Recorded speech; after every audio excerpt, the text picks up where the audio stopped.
I know Byron. I mean, I'd do anything to get out of here. I know Byron.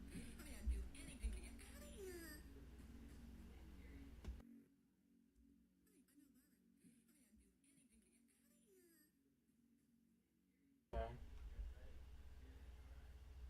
Hello? Hello? Okay, we are... Is the mic on that whole time? I have no idea. Anyway. Hello! Hello, hello! It is time once again for... Oh, shit. Oh my god. I did not know that was going on that whole time. Also, I forgot to turn the reactions off. I'm gonna do that because that annoys the fuck out of me.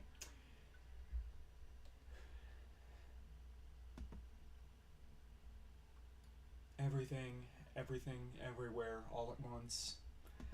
Well, we got the Steam Deck working. I originally thought I didn't because I forgot that the parser system that EmuDeck has, it has the ability, I shit you not, to add all of the games to your Steam interface. So, like, let's say, like, I choose NES, that would add every single NES ROM I have, which is probably over 10,000, possibly over 20,000. Like, counting all the different variations and ROM hacks. Like, Super Mario ROM hacks alone is, like, yeah. But we got there in the end. We did. Hello, everyone. Hello, Karumi. Hello, Mid-Tier Guard. Anyone else here that I didn't catch? I think that is it.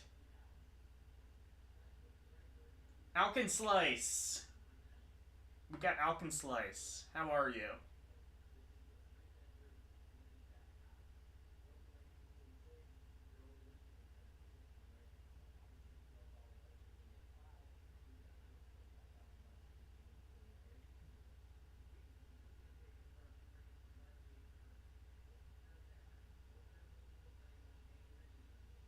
Food for you and the dogs. Hopefully not the same food.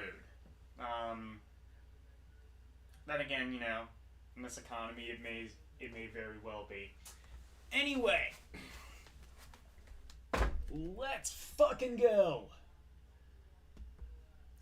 Oh, and actually, another thing I forgot to set up. I'm just amazed that I got this to work in time. I was about to be like, okay, we're gonna have to like quick go into Launchbox like we did in the old days of a couple weeks ago. But no, we are here. And you know what? I got a feeling.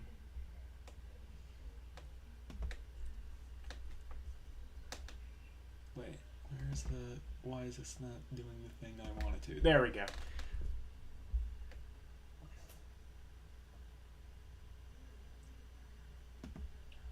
Here we go.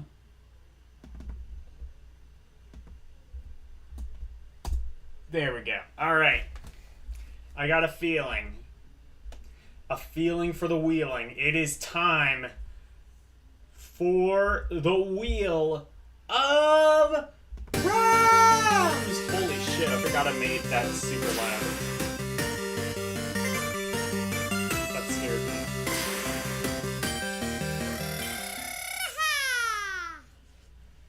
Virtual Boy! The little system that I'd say it's tried. You know, like, here's the thing. People want to call Virtual Boy a failure, and by most metrics it was.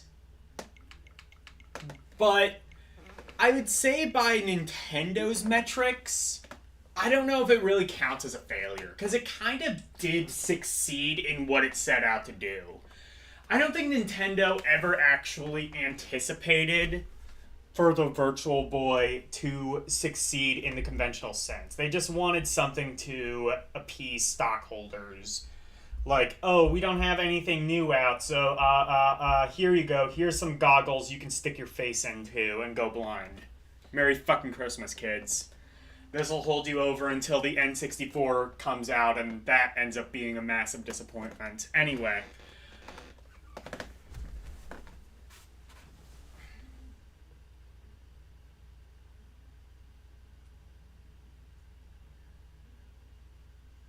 Nestor's Funky Bowling! Well, maybe we'll hit that one. Virtual Fishing. That is not Nestor's Funky Bowling.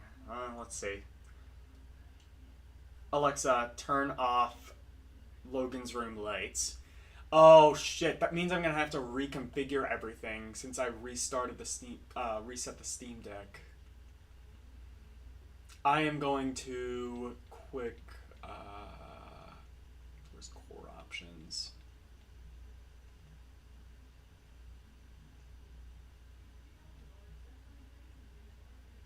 There. I'm gonna set this to black and white.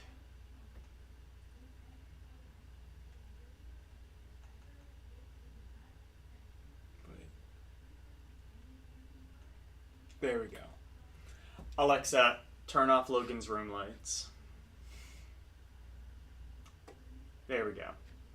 Let's fucking do this. Virtual fishing. Yeah, you can turn this into black and white, and that is very necessary for the Virtual Boy. Otherwise, it is not easy on the eyes.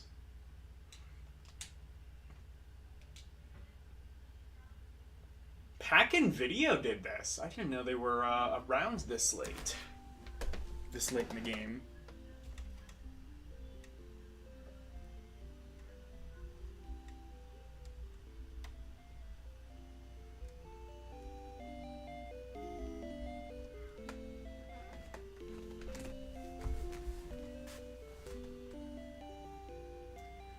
Virtual Love Hina, yes. Do Jack Bros? I will, I'll do that after this.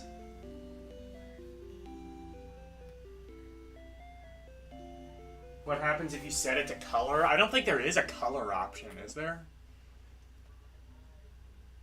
Yeah, there's not a color option.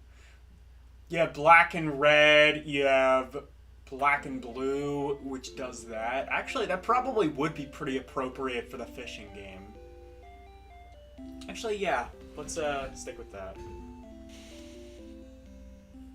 Let's see if this looks in any way like normal.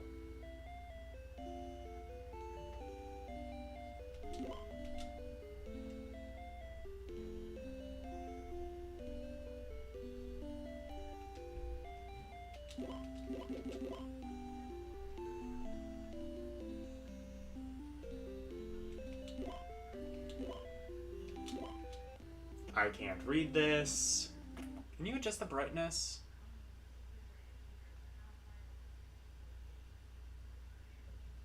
No, you can't. Right analog to digital? On. I do want that.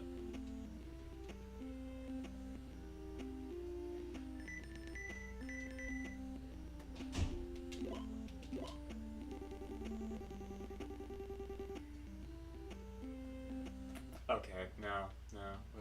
I'm just switching it to black and white.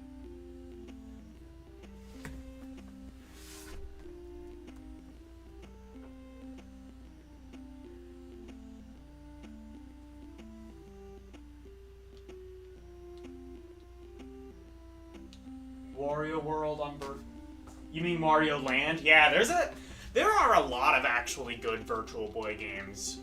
Panic Bomber is one that I played a lot a couple years ago. I remember playing that on a plane. I think it was on the way back from Mexico at one time.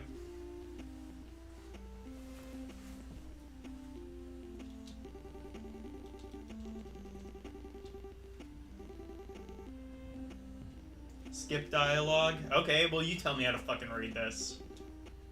Actually, there is a way. I could just do AI translate. Why is there dialogue in a fucking fishing game?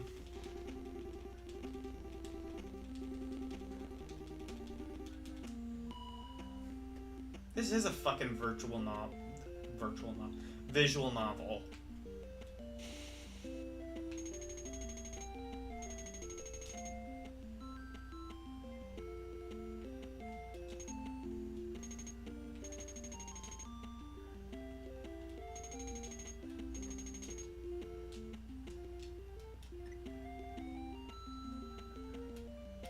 Oh my god, it's a Virtual Boy game that actually uses the bumpers. That's kind of rare, actually. Even EA Sports has a story? No, it doesn't, does it?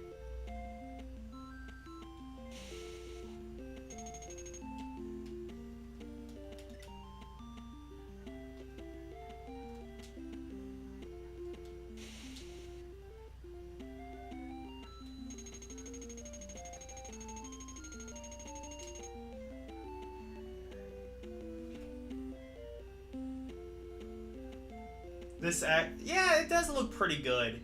Virtual Boy was actually a 32-bit system, so you had games that could games generally looked a lot better than the Game Boy games, which were 8-bit. So, like, for example, yeah, you had, like, backgrounds and things like that.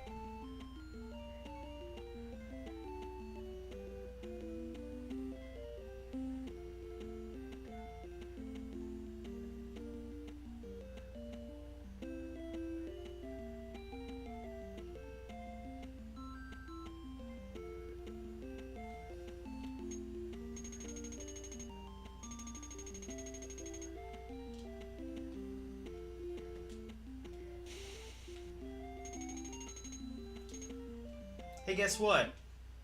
This game is boring. But you couldn't have guessed that. 32-bit. Like compute. Well, yeah, it's technically it's 32-bit, so it's got like some of the same tech as the PlayStation, which would have came out the very same year. Obviously, it did not. Obviously, bits are not everything, and these games are not anywhere near as good as, like, PlayStation games, even on a technical level. But, well, Karumi actually mentioned Jack Brothers. I'll play that for a bit, because I do like that game. This is definitely a better showcase of, what the Virtual Boy is capable of.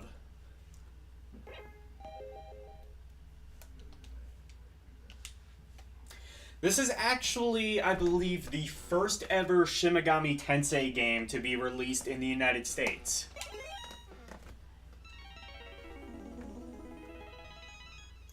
Of course, again, this is Virtual Boy, so the games originally would have been in red and black. In fact, I'll show you real quickly what that would have looked like. Also, it would have been 3D. The Virtual Boy, I don't know. I'm explaining this because I'm not sure if Mid-Tier has any experience with this system. The Virtual Boy essentially would have been like a pair of 3D glasses that you stuck your face into. Sort of like VR, except in no way. I think there were actually maybe like, of the 20 games released on this system, 2 of them could have realistically been considered VR. I believe... Oh, is it the, I think it's the skeleton? I think it's the skeleton that, has the projectile.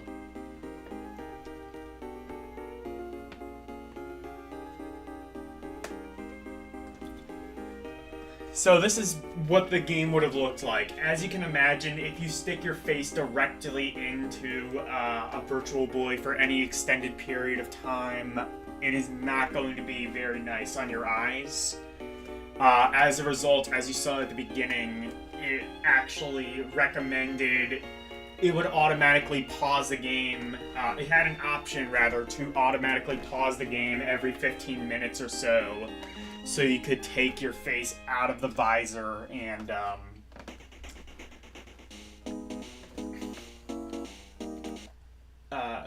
give your head a break, essentially.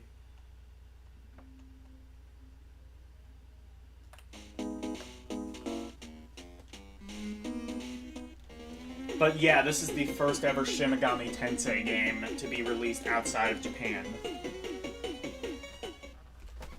And it's a really good one, too.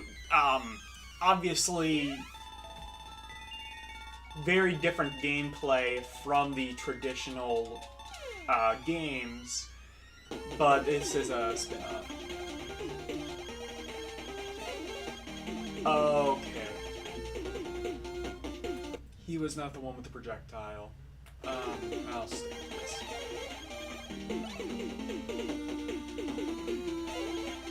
I honestly don't understand why you would ever pick the one without the projectile, unless you didn't know which one it was.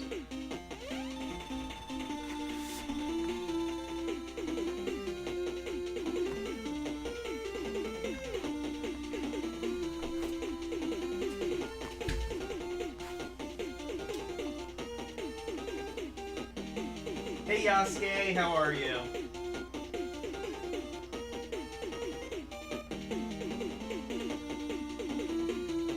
Virtual Fighter on Virtual Boy? That honestly would have been a good use of the tech.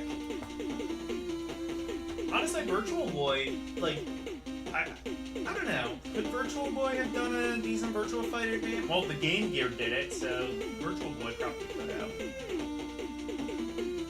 Virtua L. Yeah. Oh, L is here. Yep, this is what the wheel, this is what the wheel said we must do. Hello, Carla, as well.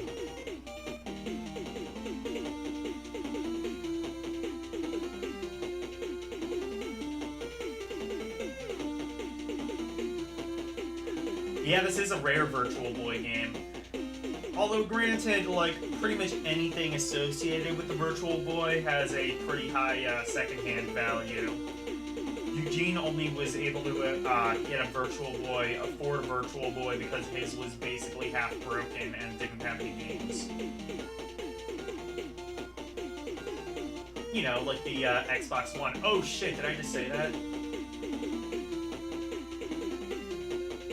Speaking of which, I did get original Xbox working. I got a bunch of new systems, most of which are not properly configured. I do need to download some BIOSes, but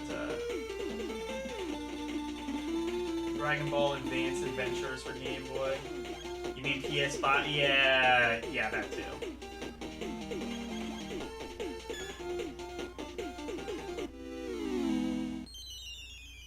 See, that would have looked actually semi-impressive in the Virtual Boy. Again, it was all about giving a 3D experience.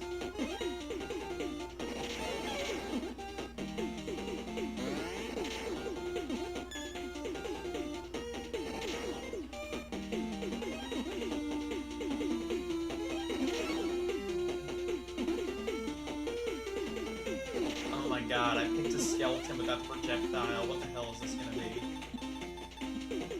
This boss is already kicks my ass.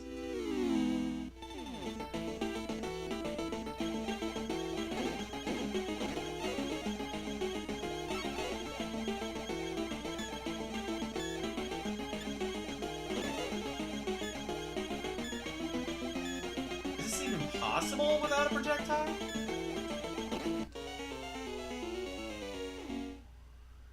Hi Phantom, how are you?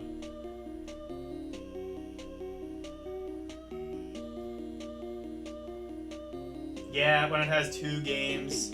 Yeah, yeah, the PS5 is a little bit disappointing, one may say. I'm gonna reset that and change it to a character with a projectile. I don't even know how they intend you to do that without it. Whatever. I'm not gonna play it long enough. Doesn't matter.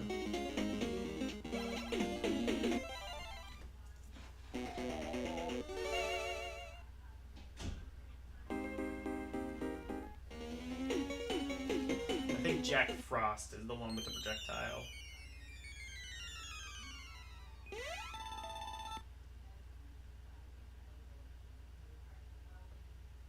Didn't Saturn do what?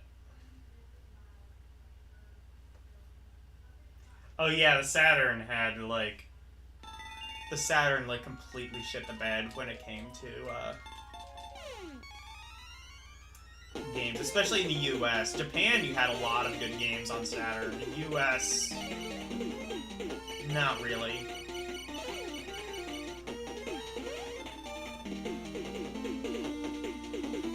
Actually, if you hold the button down, you get, like, dedicated dialogue skipping option.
and I have never beaten this first boss.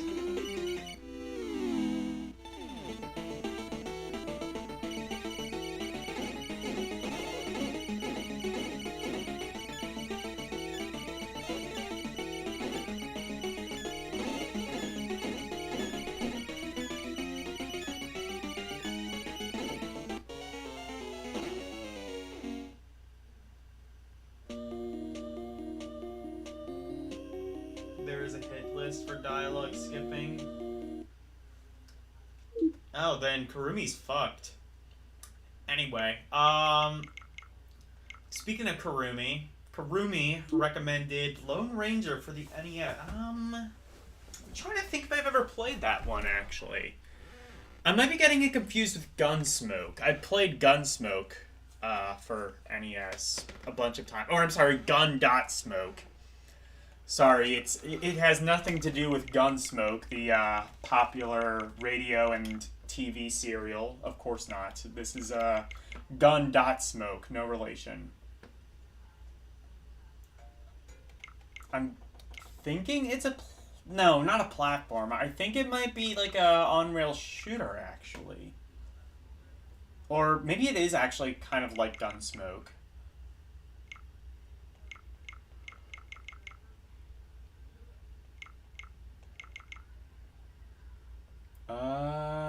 Do I have a good ROM of this? I'm gonna have to assume that this isn't like too fucked with.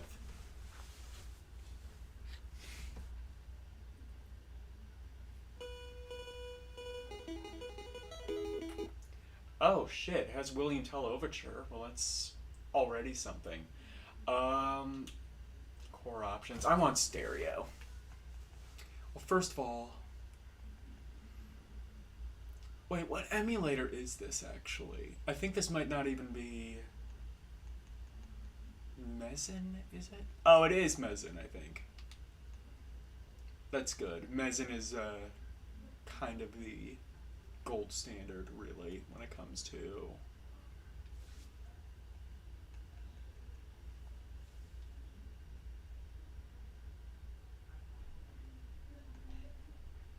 Reduce popping? No. No.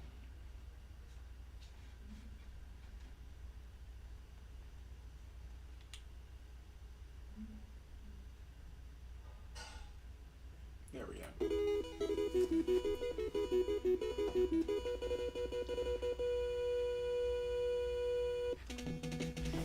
Okay, this already has 8-bit William Tell Overture. Oh, this is whatever, foreign language translation. I don't really have, so I guess I don't have like a good ROM of this. Whatever, this should still work. Good cutscene. Ah, it has Hi-Yo Silver, away! Okay, this has sold me on presentation alone, if nothing else. Actually, let's,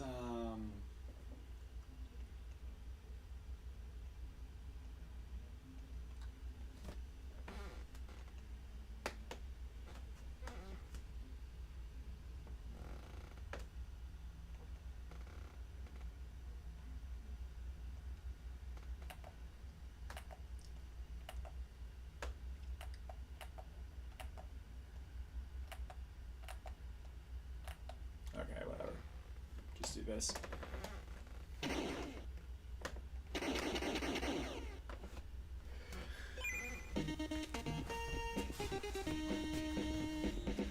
You know what? It might actually be under the Lone Ranger, so T.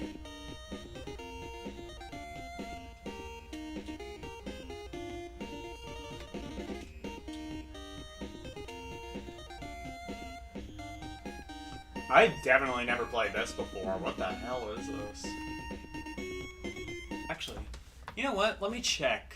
It might be under THE, actually. Because it doesn't know... Oh, shit. Because apparently, apparently Emulation Station doesn't know how to separate articles.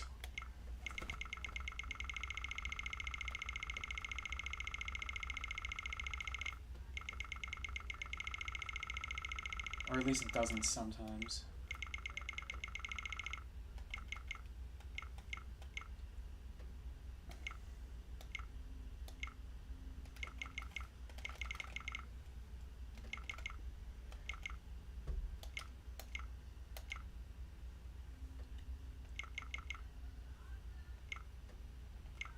And, never mind. I actually did know how to separate articles for once. I was just trying to find a ROM that wasn't in weird Moonman language.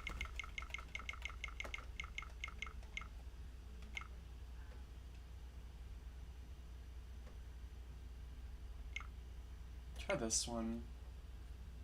Actually, no, this one's gonna be even more fucked up. Let's just do this.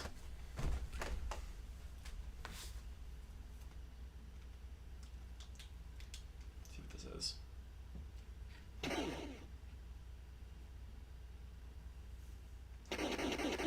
I'm sure the story does not matter at all.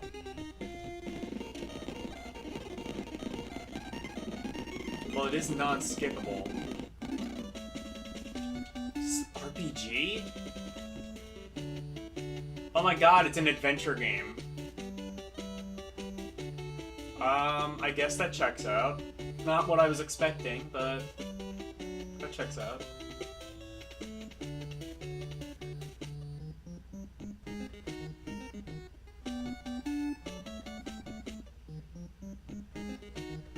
Oh my god, then the dialogue might actually matter.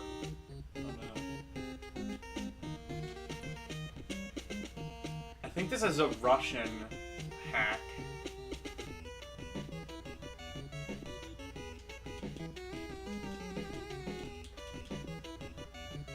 So is this a Zelda-like then?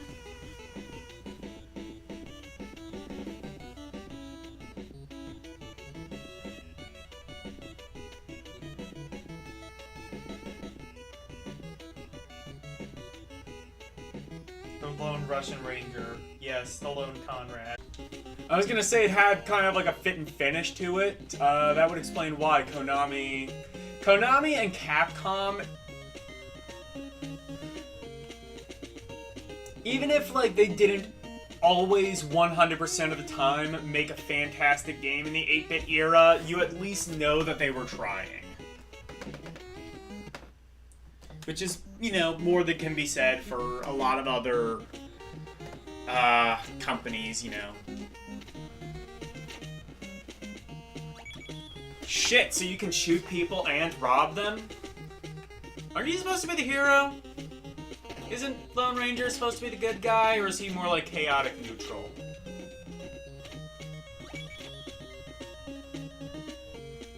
I don't even think those people were attacking you, were they? Oh, they were, actually.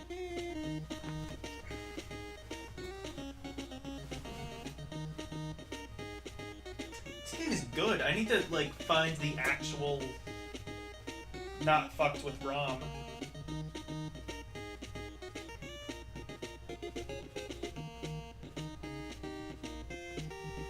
He said Russian and Putin heard him. Yeah, that's what happened.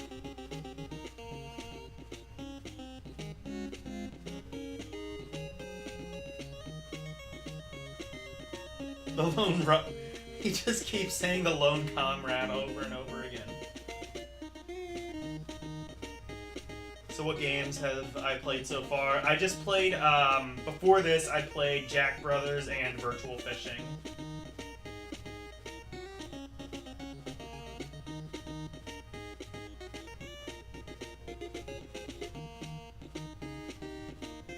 That one with the shit personas, yeah. Well, again, it is like, it is a spin-off of Shin Megami Tensei, so you're not that far off, mid.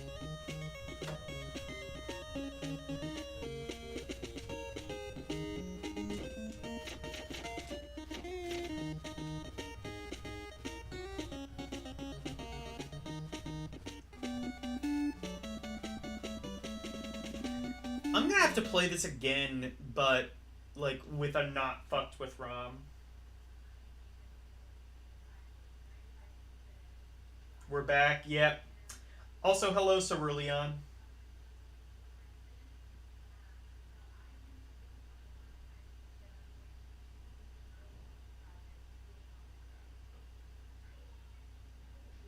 Yeah, exactly. I have tens of thousands of ROMs and apparently not a version of Lone Ranger that's not fucked with. I'll try this version, but I think this is... well, it already has a .ru thing at the end of it, so this is gonna also be fucked. Yeah, it is. I think this is actually the same basic thing. Yeah. Wait a second. Why was that? That's weird. There's this. I just noticed. This might actually be the not fucked with ROM.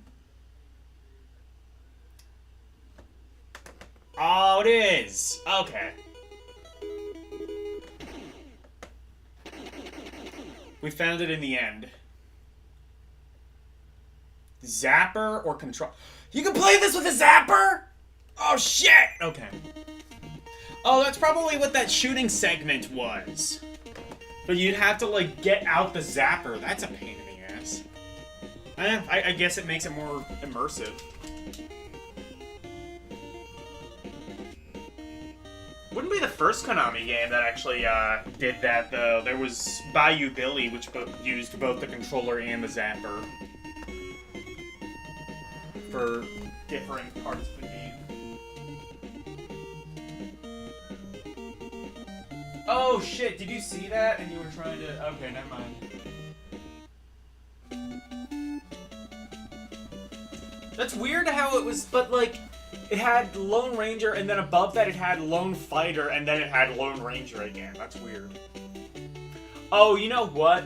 Oh, because it was Lone _ Ranger, so it like... Okay, yeah, because it like read that all as one word, because it had an underscore under it. In there. Kimosabe! You need a strong horse for your journey. Find Silver, the legendary white horse. There are rumors that he has seen... So this is like before the entire series. This is before he even had Silver. Okay. That's cool.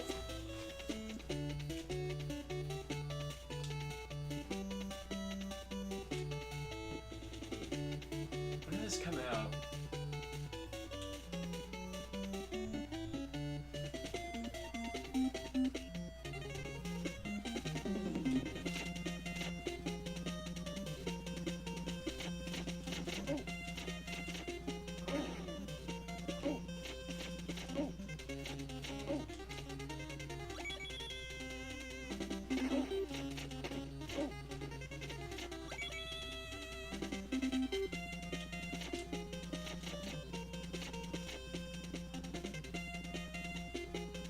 You have like random, well, not random enemy encounters actually. You have you could actually see where the thing was.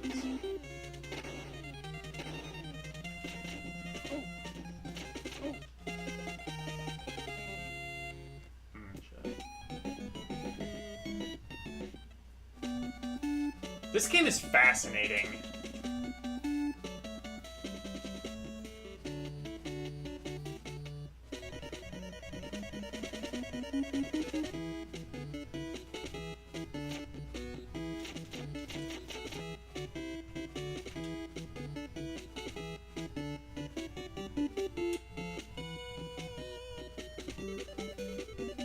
You are in touch. No, I'm Logan.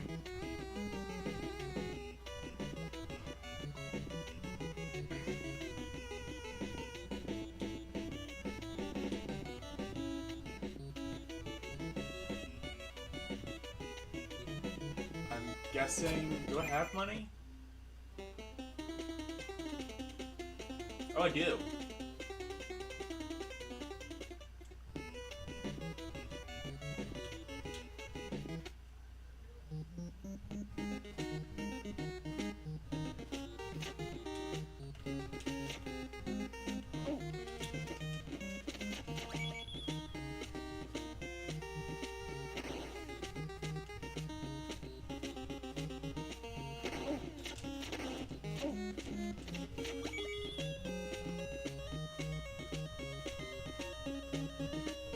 Just when you think you know all the 8-bit Konami games, along comes a Lone Ranger to fucking surprise attack you.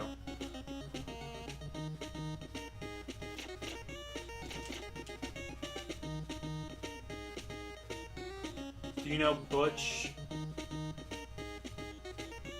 Cavendish, the gunslinger? Oh, okay, that's something to look forward to.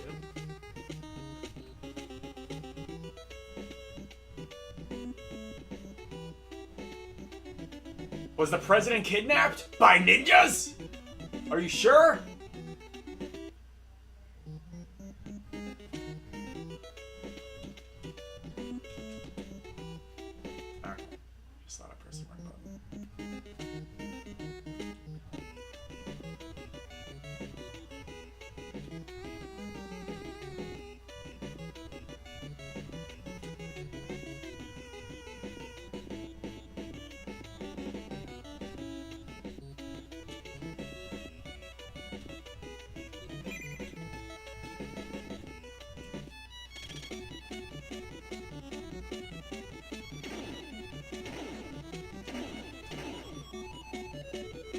How are you meant to do this without a zapper?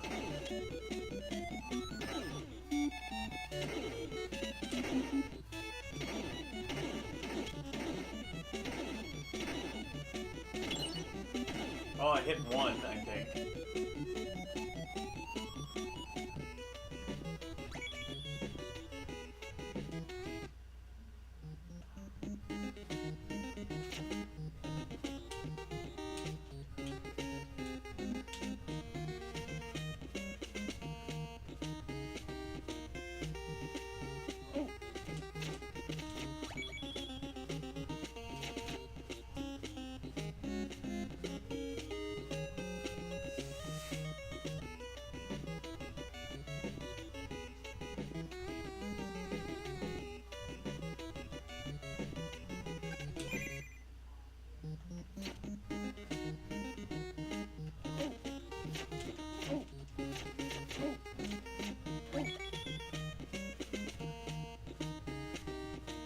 Range is really short. I have to assume later on you get a gun. Because otherwise that would be very disappointing.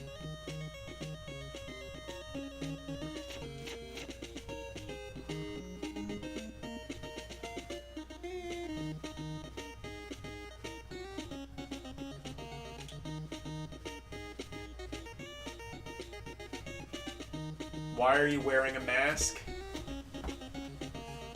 Because I'm the Phantom, Lone Ranger.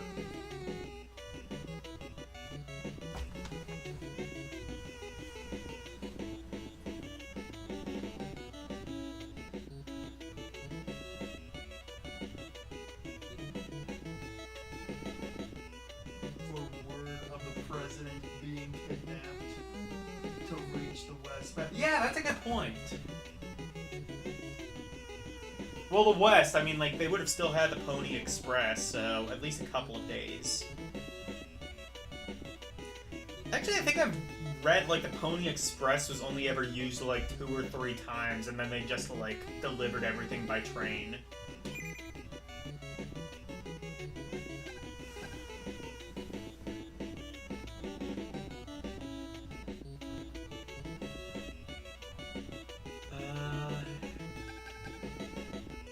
How much money do I have? Oh, $93. Okay.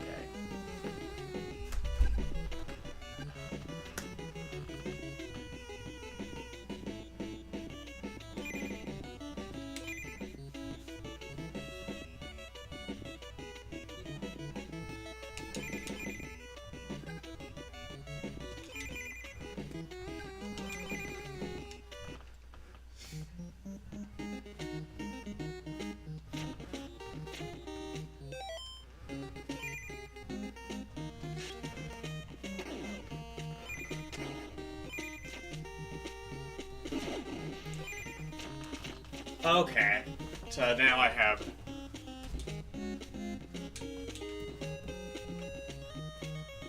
So now I have gun. You can do that with select, I didn't realize.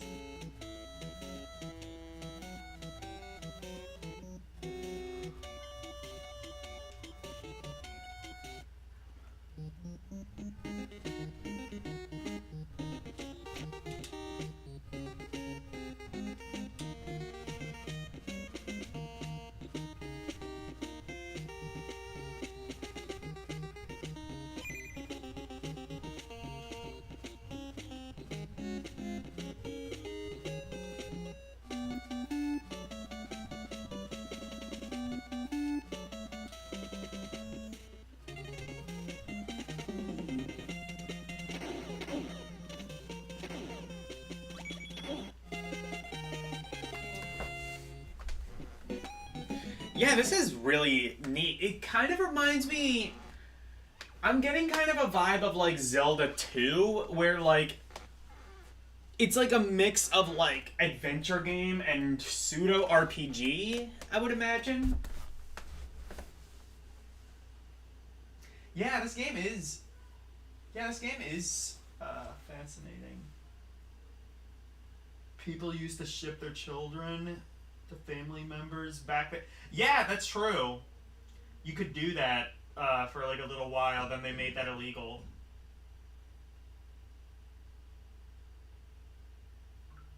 Yeah, FBI wasn't even created at that time.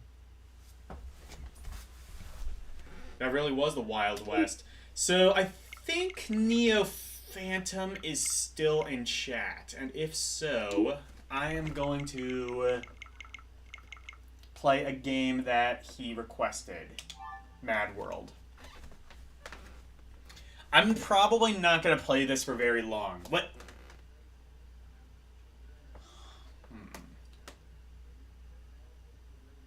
Do I not? Let me just check something. Is the Wii emulator not configured properly? Okay, it is. Just Mad World isn't. Okay. We're not gonna play Mad World. Did Karumi request? I think Karumi requested Dragon Ball Z.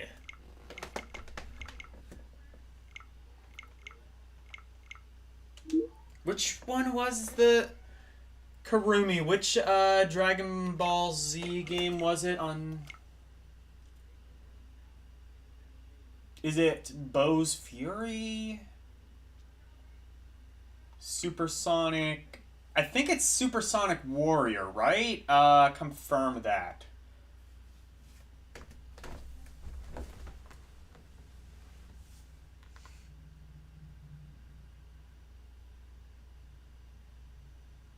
Oh, you requested Love Hina Adventure? Yeah. You told... Oh, you were just telling Elle about Dragon Ball Advanced Adventure.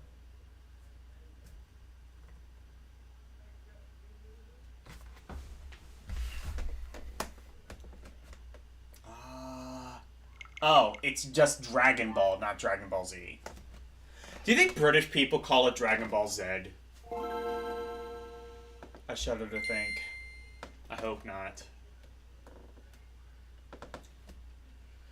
This is one he told me is not actually a fighting game like most of the Dragon Ball games, but rather like a side-scrolling beat-em-up.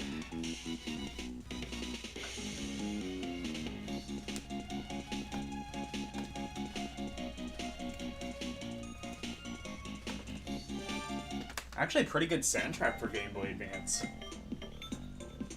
Decent amount of sound decent amount of sound clarity.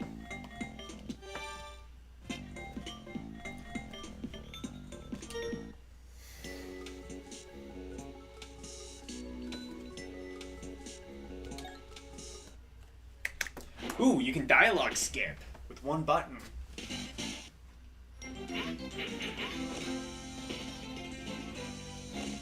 Yeah, okay, so this is kind of like, I'm sure there were other games like this, but immediately I'm just gonna say Mighty Morphin Power Rangers for Super Nintendo. Elle's favorite, in other words.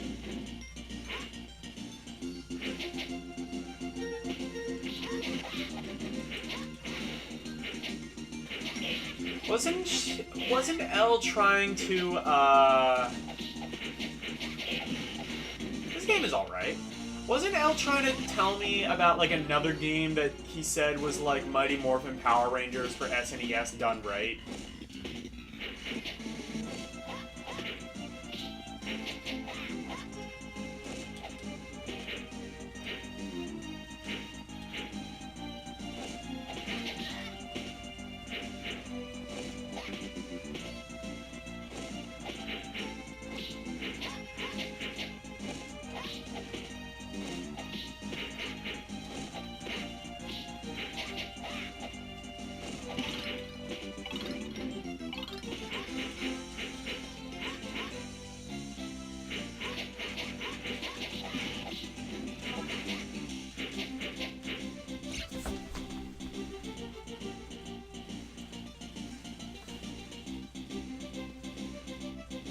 Oh, you played this on stream? Okay.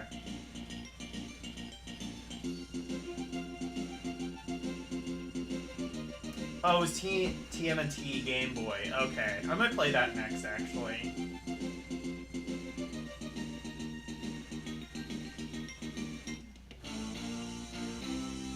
Oh, Astro Boy. That's another good GBA game. I think I've played that one on stream.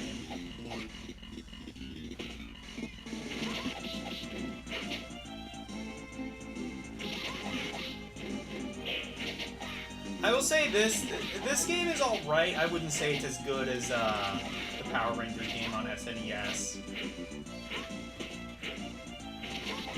Oh shit, I didn't realize I had turbo set. That's cool though.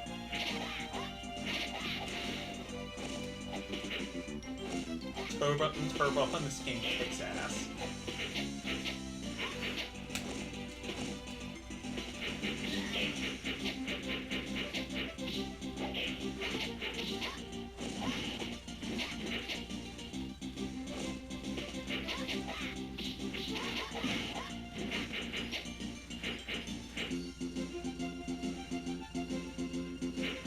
Oh shit.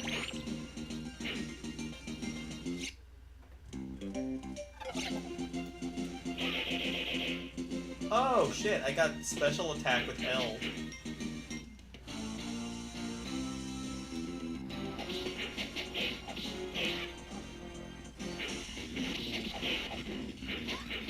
And I already wasted it, so I can't see what it does. Presumably it's like a screen clear thing.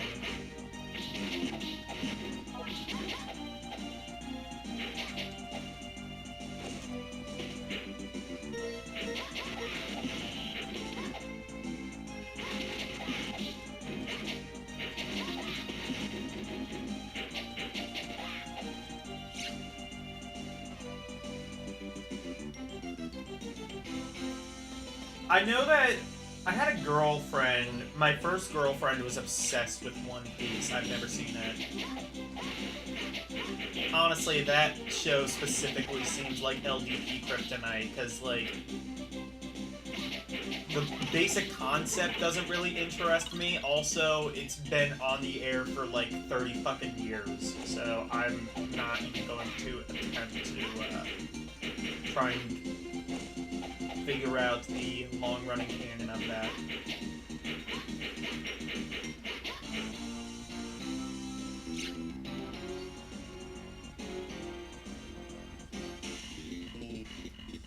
Gekido GBA? I've never heard of that one. That could be another one I'll play, Actually, I'll play that...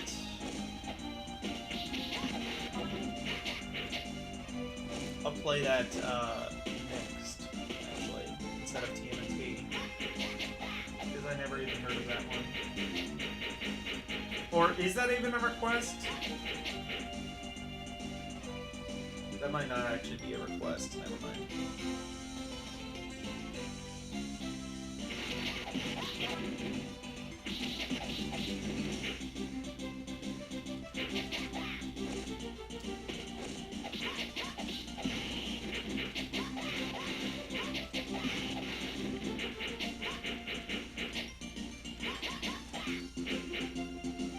Groove Adventure Rave? What the fuck are you talking about?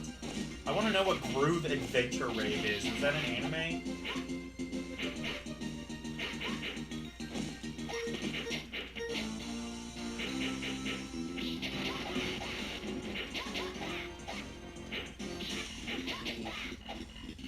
Is that like JoJo for gay people?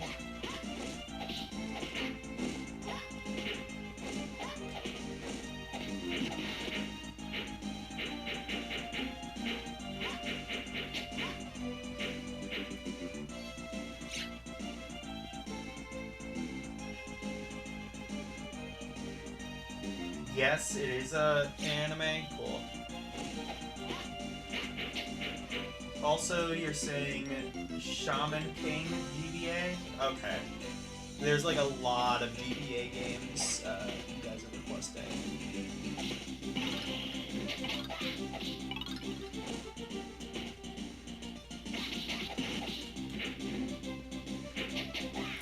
Honestly, like, even as far as,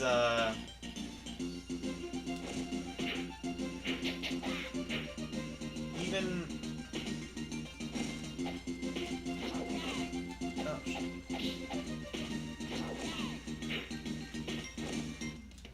Wait, can you wall climb? No.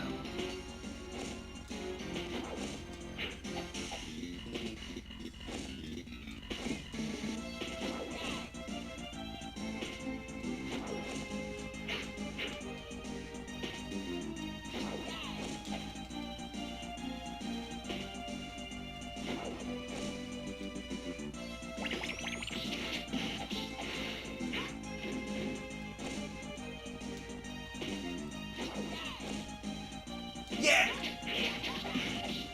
Even as far as, like, side-scrolling beat-em-ups go, this one is, like, especially really mindless.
Oh shit, you can do that.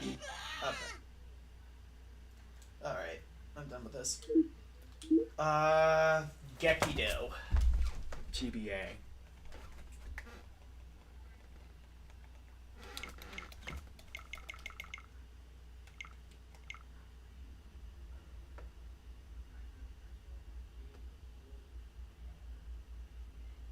GBA AV adapter? I didn't even know that was a thing. Cool, so you could, like, play... That's how you play GameCube on, Guilty Gear X for GBA? That has to be fucking terrible.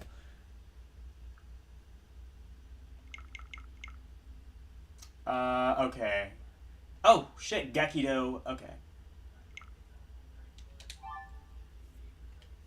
Found it.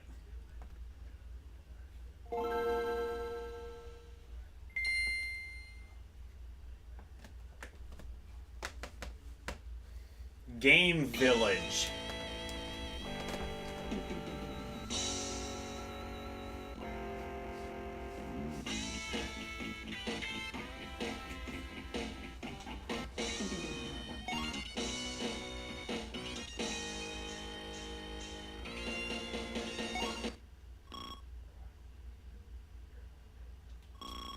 Oh, yay! It's in Japanese. Fuck yeah. Oh, is this gonna be...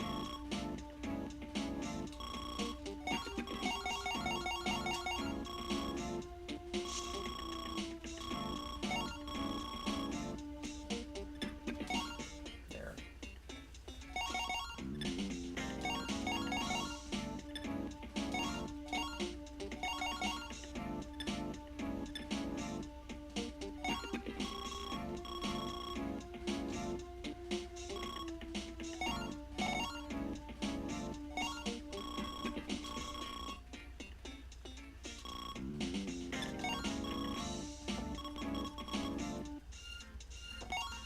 This is gonna be an RPG. Oh, this is not Gekido? Hang on. Oh! This one, maybe. Gekido Yeah, this is Gekido. This might be something playable.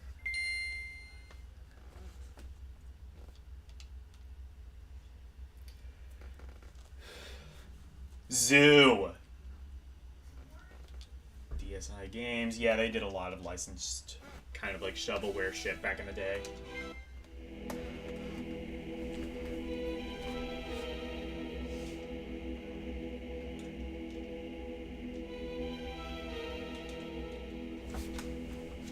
This.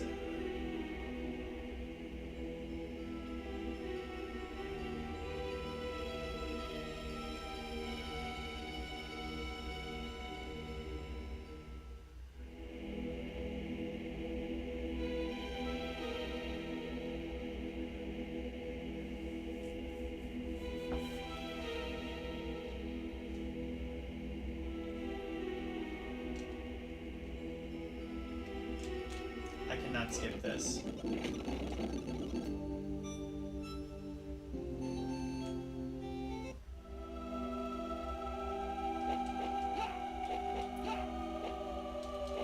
Well, immediately, really nice big sprites.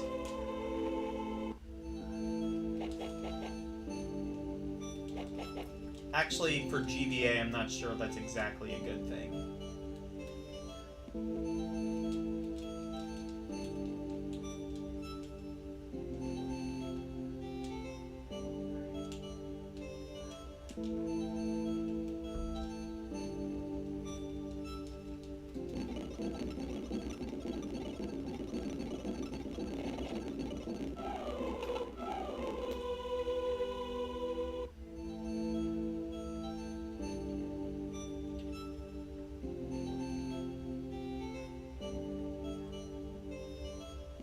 So is this a beat 'em up slash like adventure game?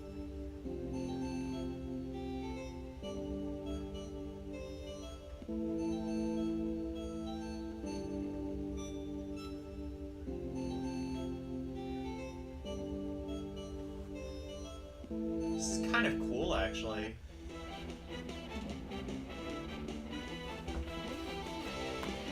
I think this is like the actual game, right?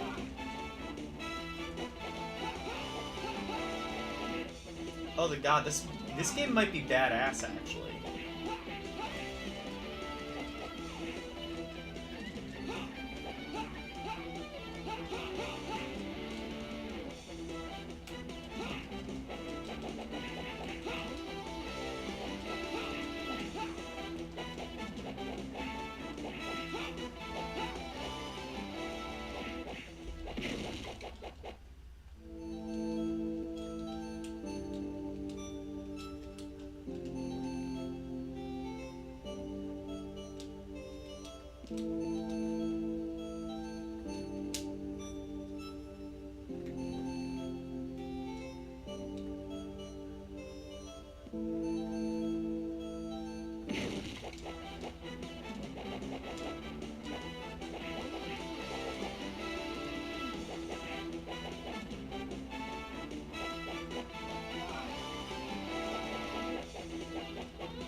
This music sounds really good, but it also sounds like it's gonna get me copyrighted.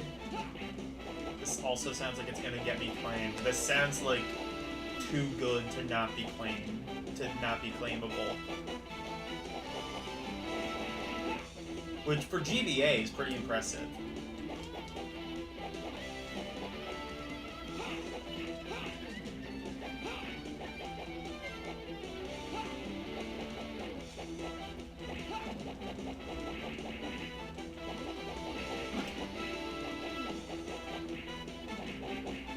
There are environmental hazards. Yeah, I see.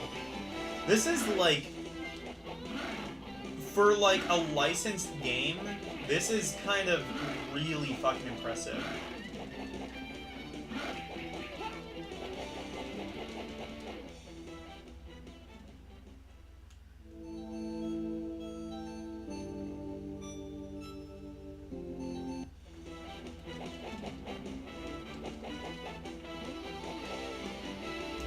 I mean, like, yeah, look, like I know licensed games. I know licensed games could be impressive, but...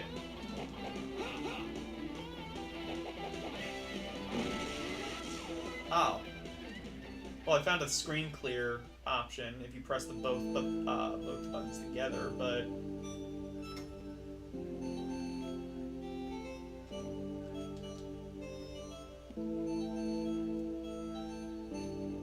This gate is locked, okay.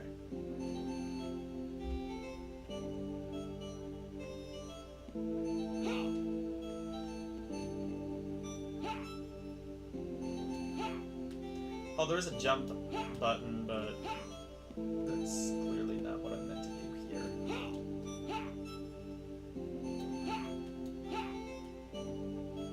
Let me get back out of here.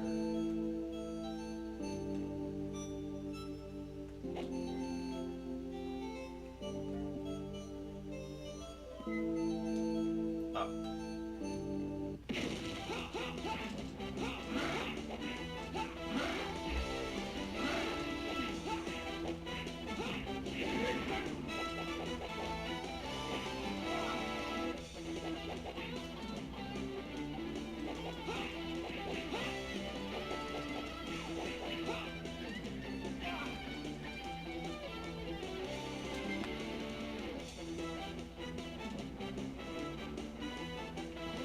Oh, it was a key, that's why.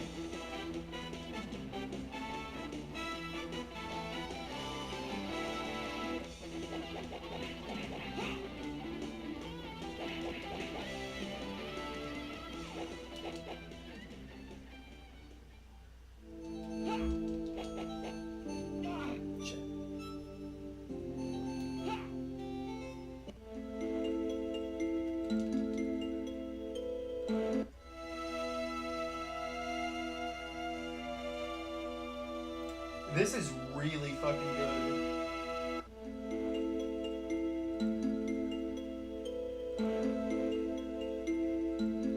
I did the Shoryuken combo by accident.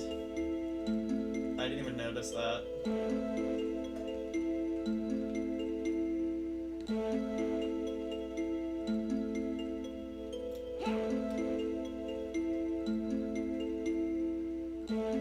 This is in English too. Was Gekido a thing in America? Probably was.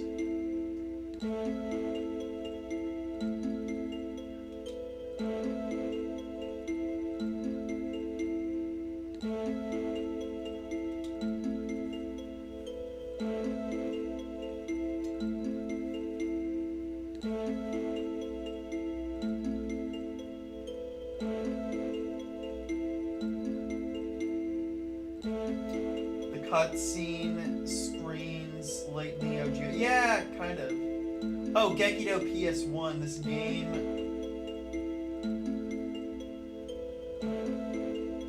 Oh, the game with the Fatboy Slim OST. Oh, yeah, okay. I thought this was like based on an anime.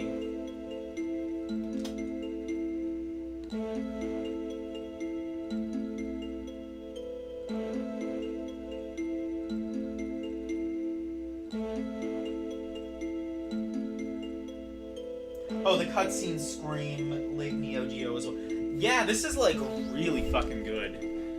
Did I play I think I did play the PS1. I think I did play the PS1 game. I'm gonna have to play that again though. If it's anything like this, I should probably like give it another chance.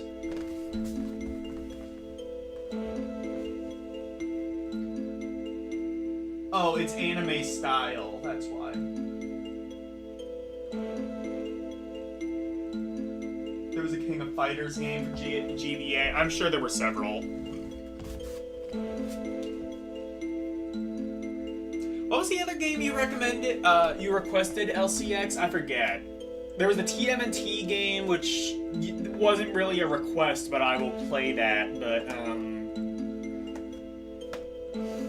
there was like another one you said earlier.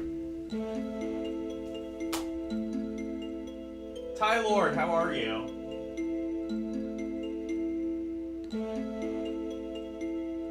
Groove Adventure Rave? Oh, fuck, that's an actual game? Cool.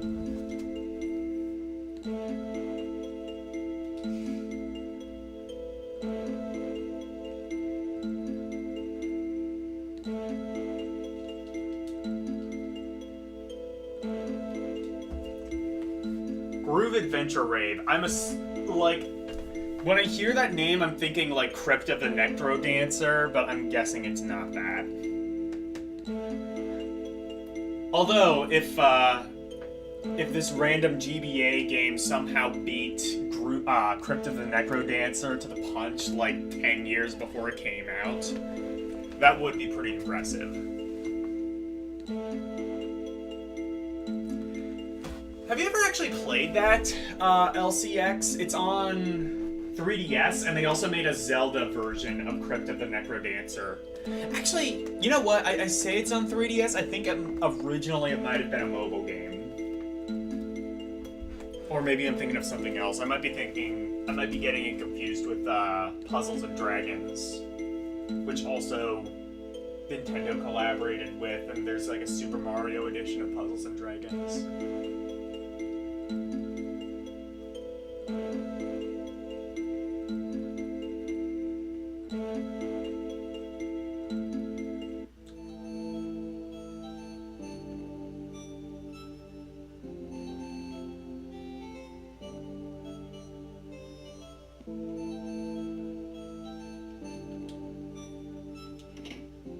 Oh, here we go.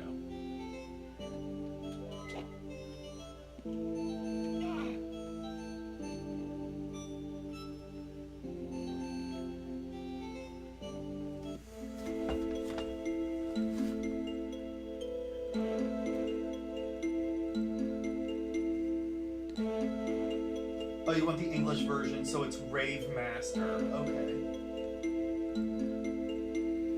Yeah, I don't know if you're able to get Citra running, but if so, next time you do like an emulation nation, if you can get Citra running, try Crypt of the Necrodancer. It's a rhythm-based adventure game. You might like it. And again, there's a Zelda version. There's a Zelda version of Crypt of the Necrodancer as well.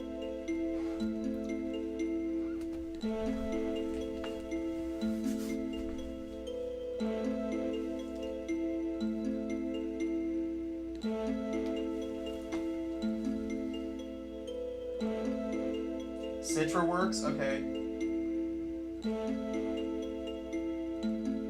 It should be on...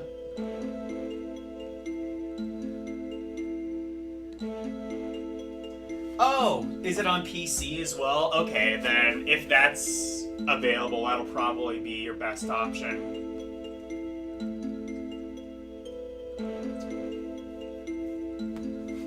Citra kind of works on Steam Deck. It doesn't run like full speed, but it runs at like 80% speed. It's very playable. I actually just tried out, I mentioned this earlier, but I just tried out Xbox emulation.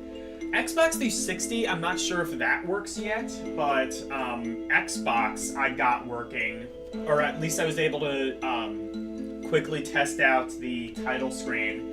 The only game I have downloaded for Xbox at the moment is Blanks the Time Sweeper, because it's the only game that I am aware of that I would be interested in on original Xbox. It being a 3D platformer with some relatively interesting mechanics, at least on paper. I haven't actually tried it yet. But yeah, I know absolutely... I'm not lying when I tell you I know absolutely nothing about the Microsoft side of gaming. Like, I know about Halo and Gears of War and shit like that, but that's it. The only 360 game I have downloaded is, I think, the first Gears of War. And somebody, well actually, no, LCX typed in Dark Souls is apparently available on the first 360. On the 360, so I might have to check that out. I might still need to configure some things to get it working, but Xbox, I was genuinely surprised that it wasn't easy to get original Xbox working, but it does seem to work pretty well for what it is.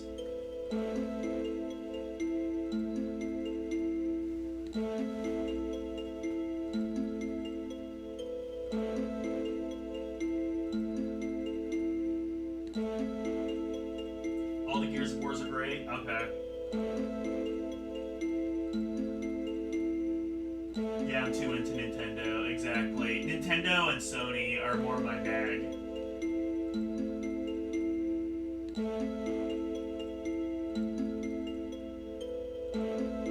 Oh, Switch has a Zelda expansion. That's not on the 3DS? Okay.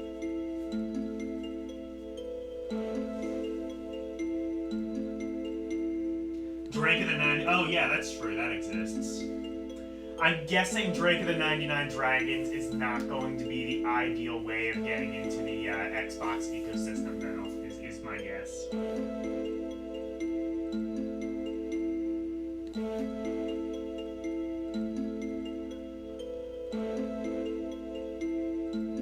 KOTOR? I don't even know what that is. Oh, Knights of the Old Republic. That's right.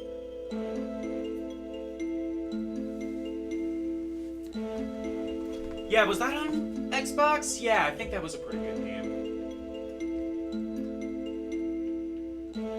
Anyway, let's do Rave Master.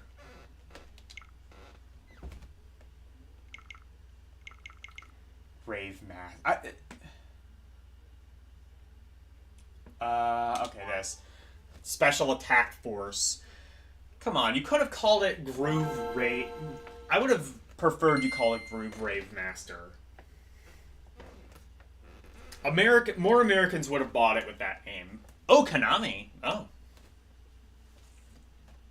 This was before Konami completely shit the bed.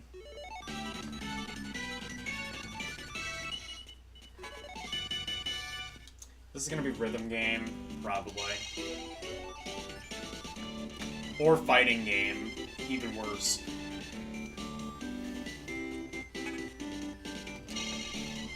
Yeah, this is gonna be rhythm game.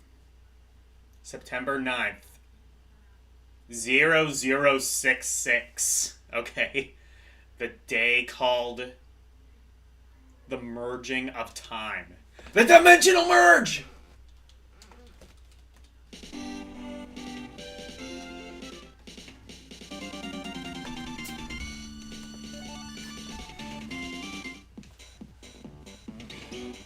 Oh, fighting game. It is fighting game.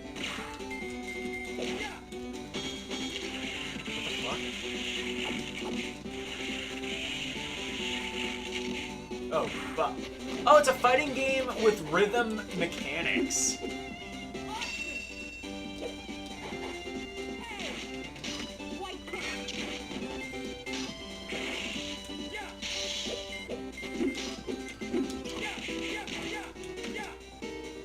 Or not rhythm mechanics, but like...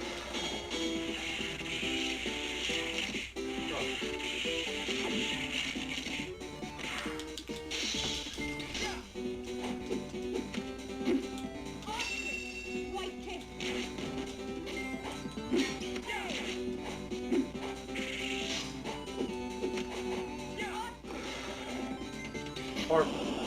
This might not be a fighting game, actually.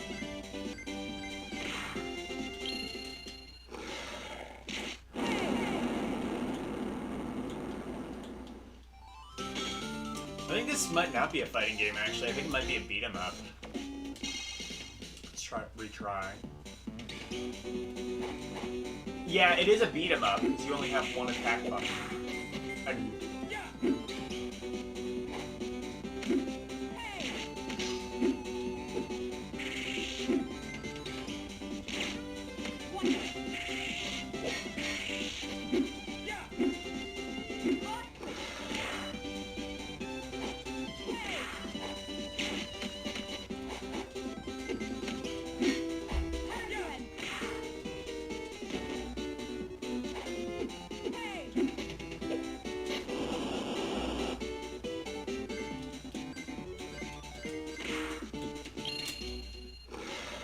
Goodbye.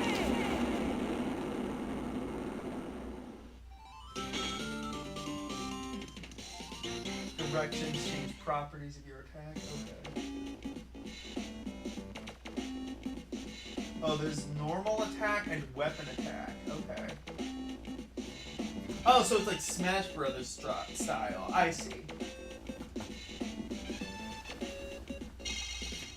You know, it's kind of surprising how few games have really attempted to rip off Smash Brothers. There really aren't many. I would have said PlayStation All-Stars, but even that kind of plays, like, really differently from Smash Brothers from what I hear.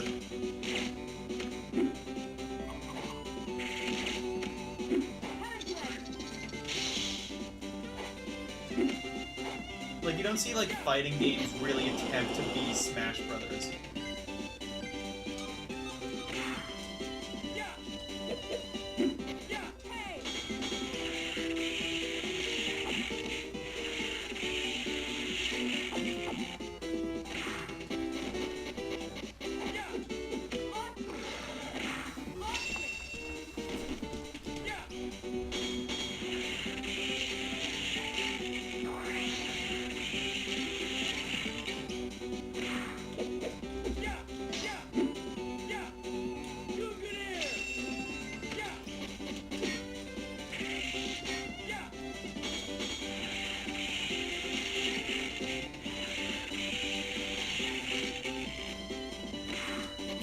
I cannot read those fast enough for the game.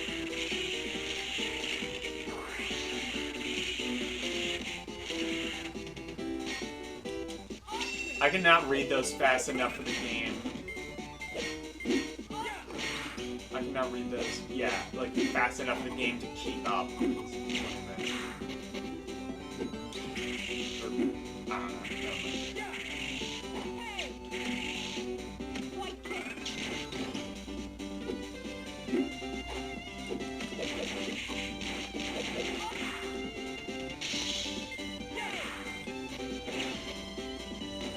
Yeah, this is very Smash Brothers style, though. Like, if Smash Brothers existed on Game Boy, it would kind of be like this, I think. Maybe with a bit more flair to it and less anime style, but otherwise.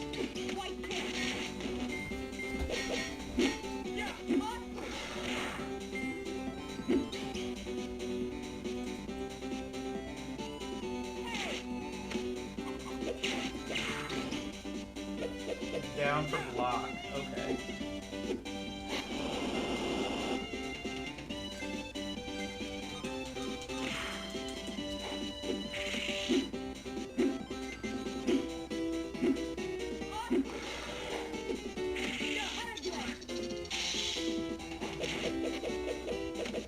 Oh, there's a what? Oh, shit.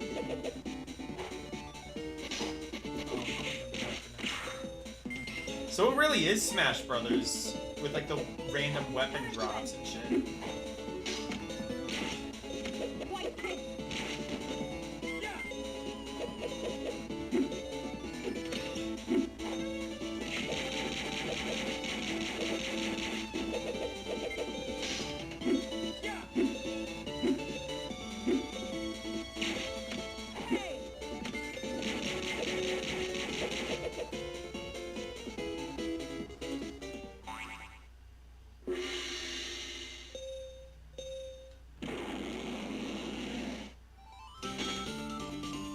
Oh shit, I won that. Oh, there are no random weapon drops, okay.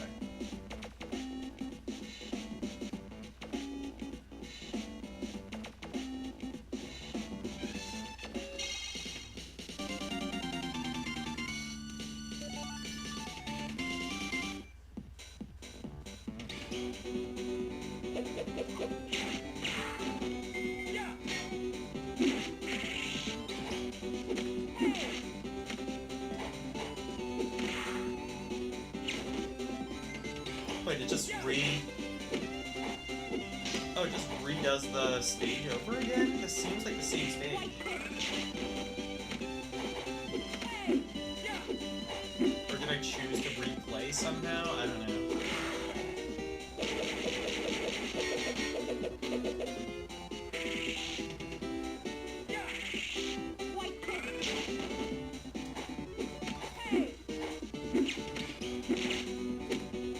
This is fun.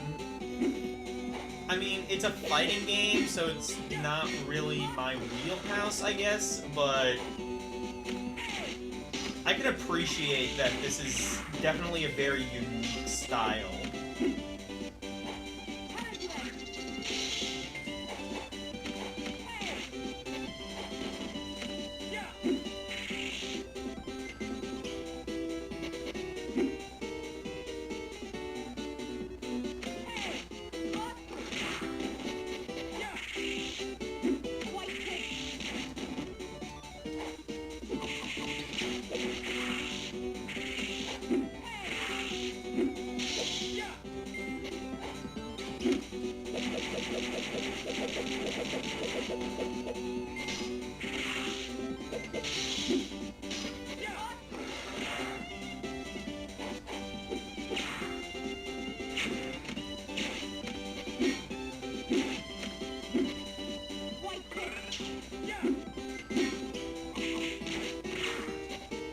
I feel like we have like a bigger crowd on Sundays. Or maybe it's just like, I don't know. I wonder if I should just move this to Sundays from now on, because I feel like more people are available now than when I usually do these.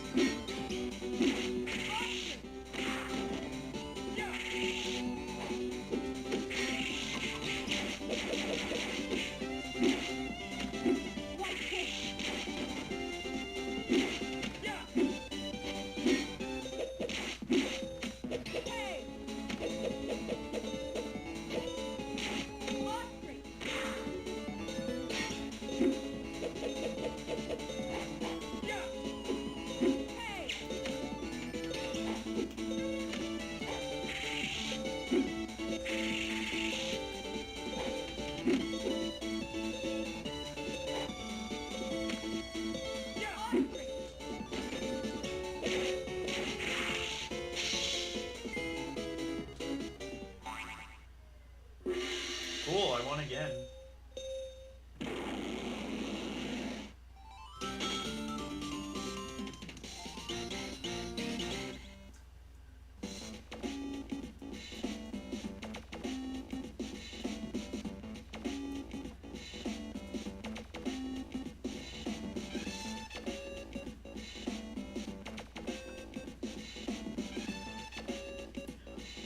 Oh. Okay, never mind.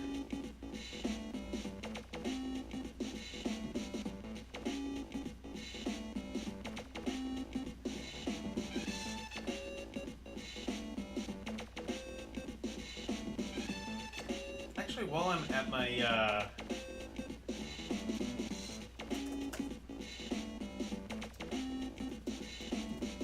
while I am here, I will type in Drake of the 99 Dragons. Now that I can play that by mid.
Let's actually...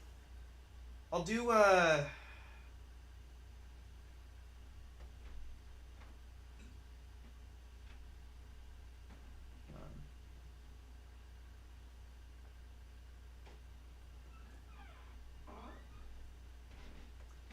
yeah, Blaze Blue Head Online.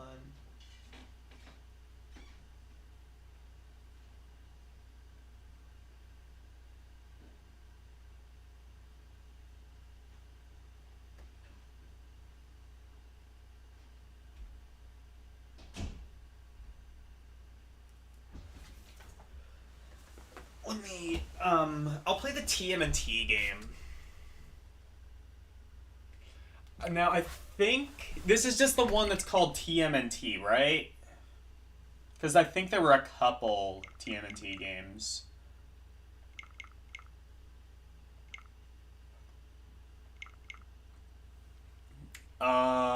This one, I think.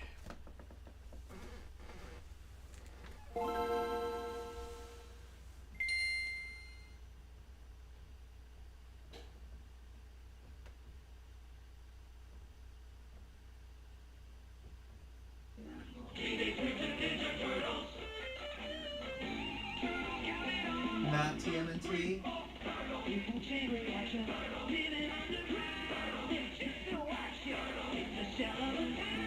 Well, yeah, I mean, like, yeah, it's the full name, but, like, is it this one, or is it, like, the two other ones that I saw?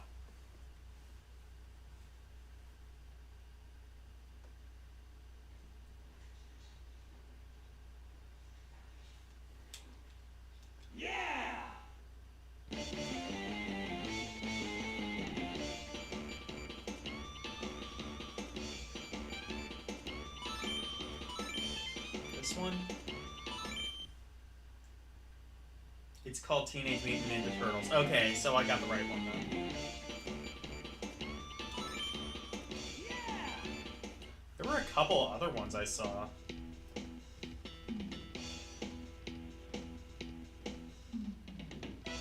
Actually, hold on, let me reset.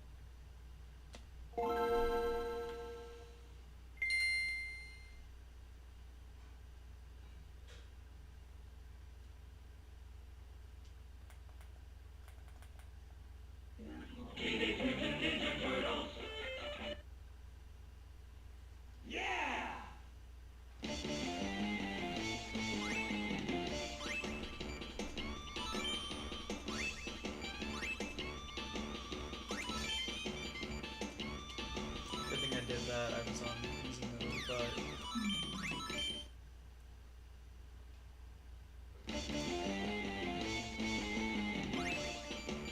Okay.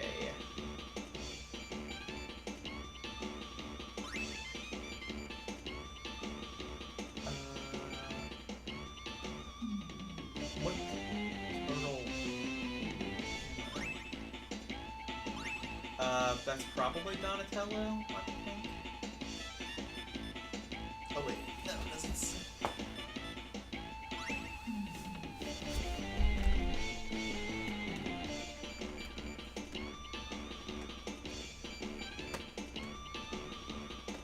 Oh, this one is Don, I think. There we go. If TMNT for NES is anything to go by, Don is OP, and everybody else sucks.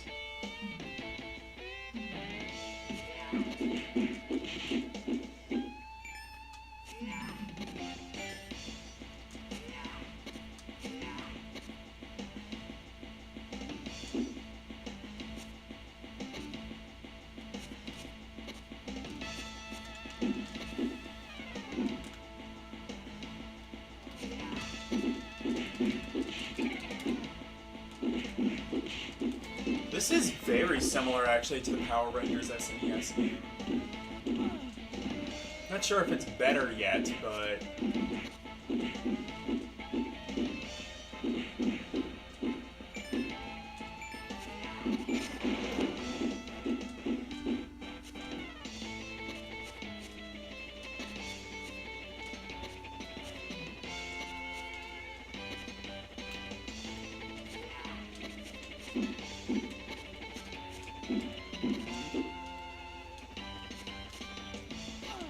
Oh.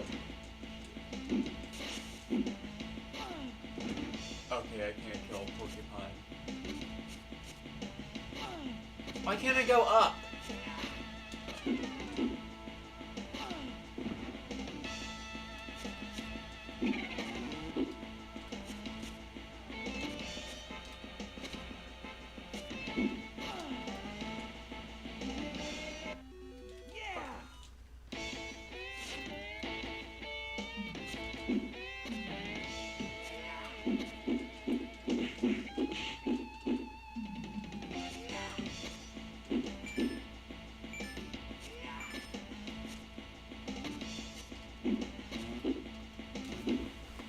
I was able to, like...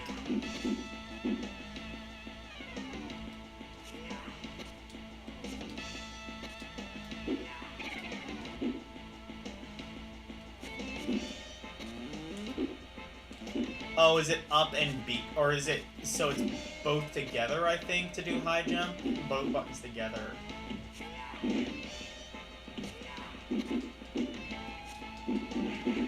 I'm sure a bunch of people were telling me in chat, and I was just like, nah, I want to figure it out myself.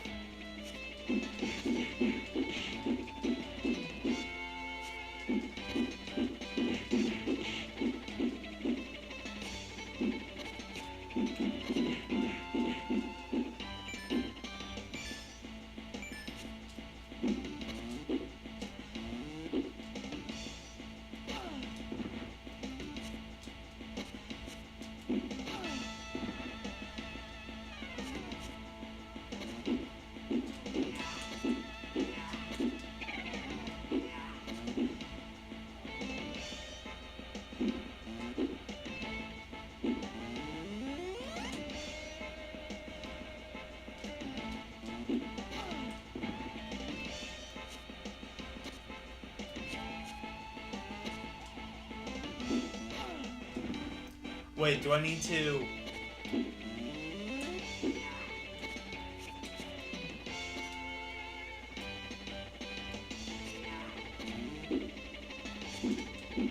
Okay, never mind.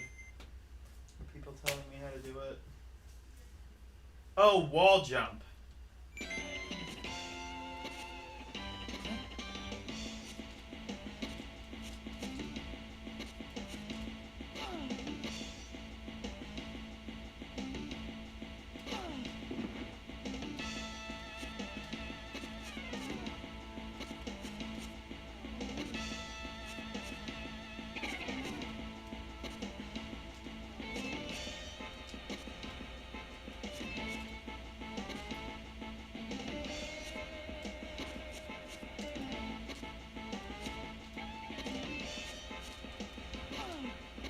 I can't do that.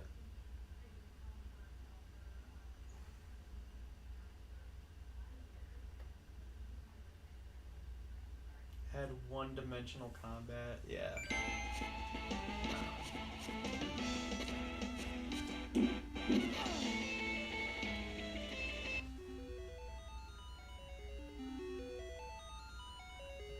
There's a wall you can scale? Oh, but that's like in the background. Like I can go through that, I think.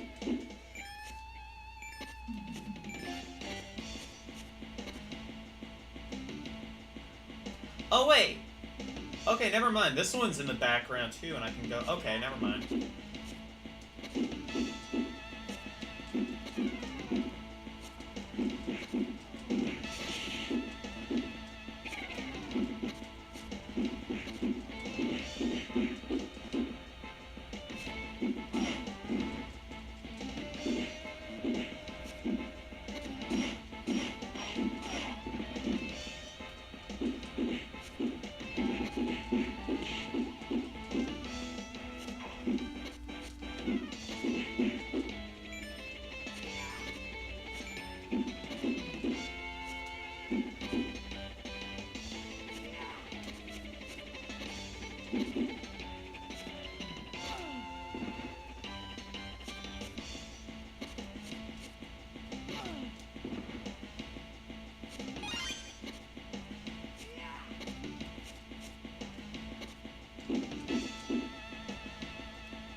I can't wall jump.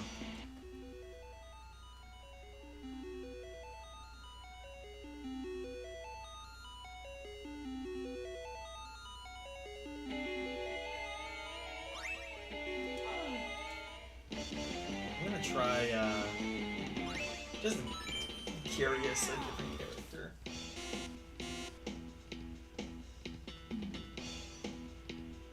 Go up. Oh, is there a fucking pipe that I have to go up?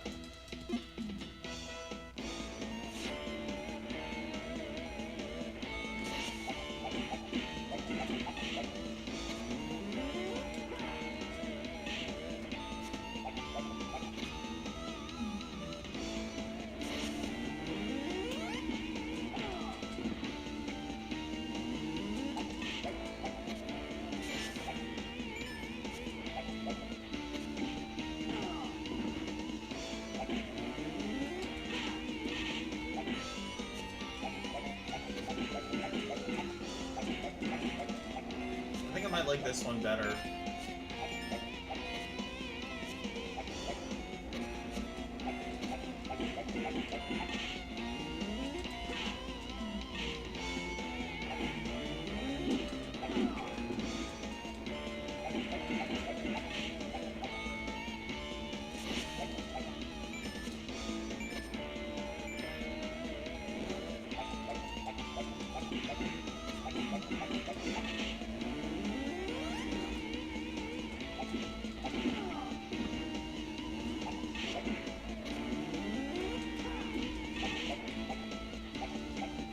Yeah, because you can just, like...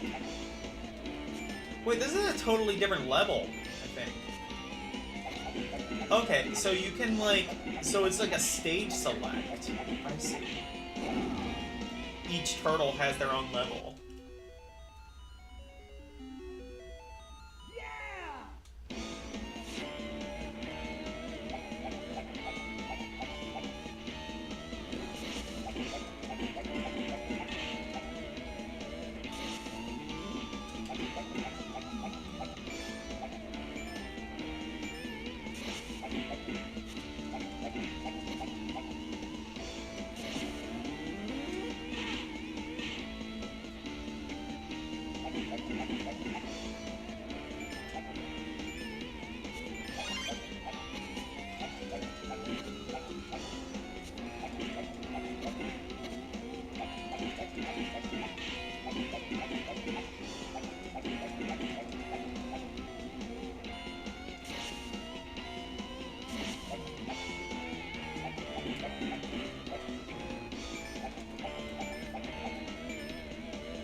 Try some different levels.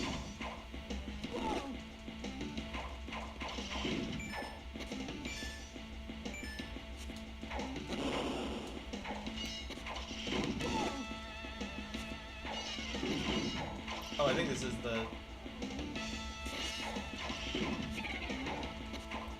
level I was just at. Let's see if we can... No, it isn't, actually.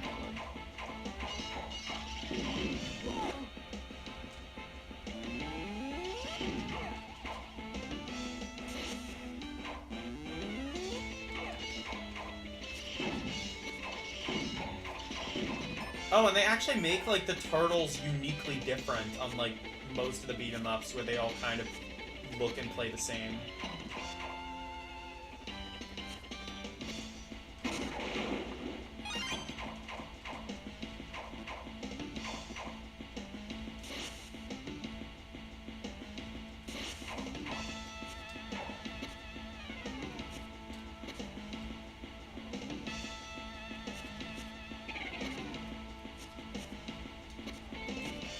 Oh, this one you can double jump. The other one you couldn't. Donatello, you couldn't double jump.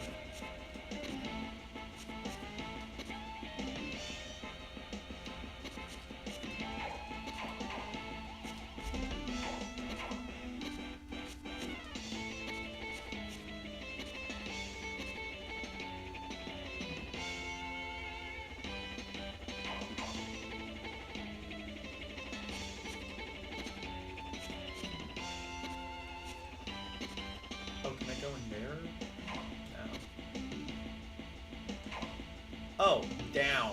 That's where.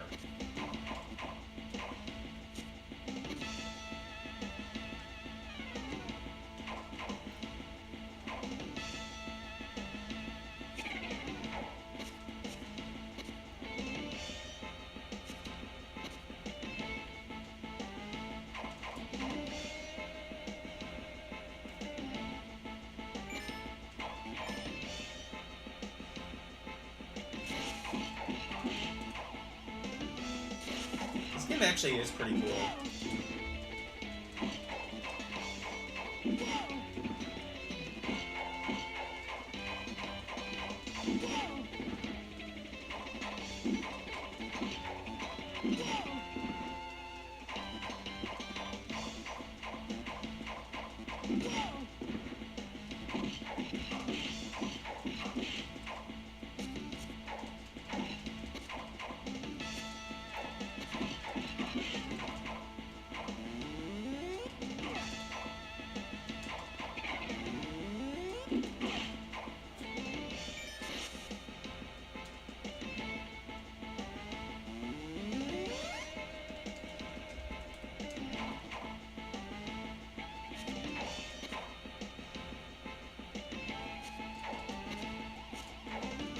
This may as well just be like an all GBA edition. Because I think the only thing we didn't play that was GBA was the Virtual Boy games. You know what? Fuck it. Let's just make this an all GBA edition. Since like most of you guys seem to be in a GBA mood anyway.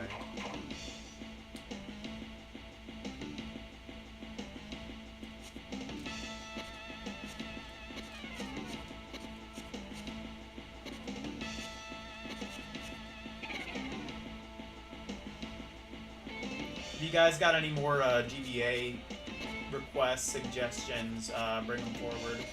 Actually, Levon requested a Castlevania game. I wasn't going to play that since he's not here, but I figure, you know what, if we're doing GBA shit, we may as well just do that. It was one of the Castlevania games. Curse of the... what is it?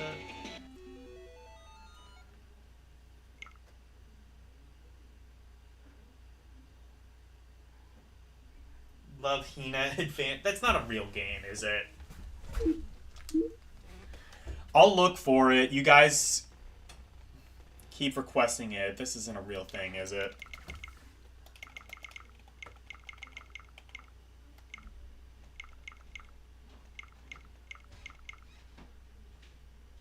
Oh my fucking god, it is. It is a real game. Okay, we're playing Love Hina. Karumi approved. I'm pretty sure I'm pronouncing that right. Probably not.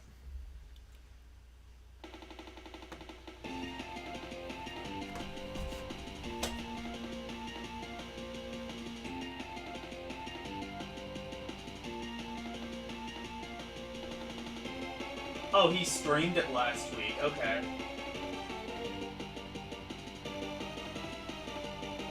Circle of the Moon. Is that a DS game, or... Because it sounds like something Karumi made up.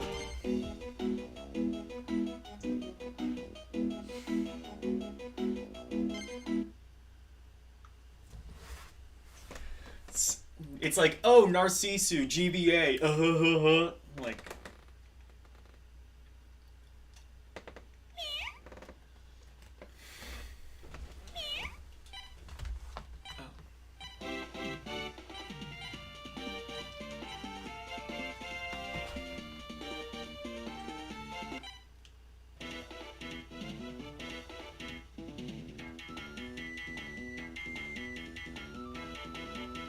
Yeah, this is Japanese. I didn't think there would be an English version. Maybe there's an English patch.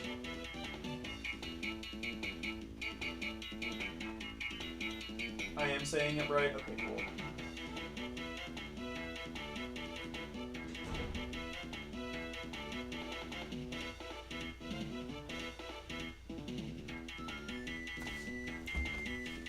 Yeah, this sounds like something he'd make up.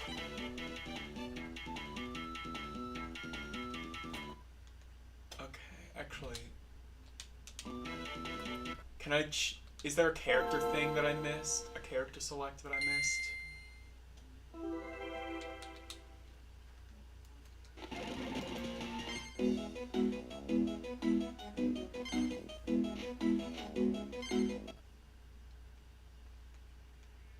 No, there isn't.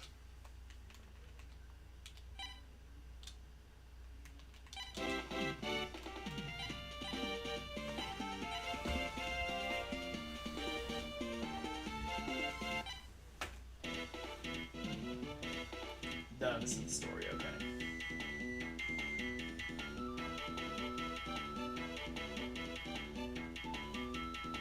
The difference between when he memes and when he breathes. Yeah. I haven't yet. This sounds like something. Like, the concept of this sounds like something bullshit he would have made up.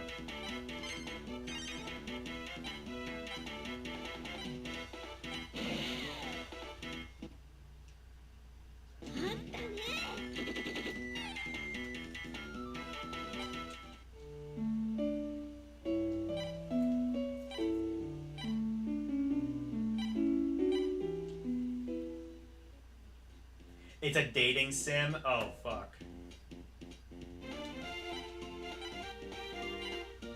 I should watch more anime. I should be doing a lot of things that I'm not.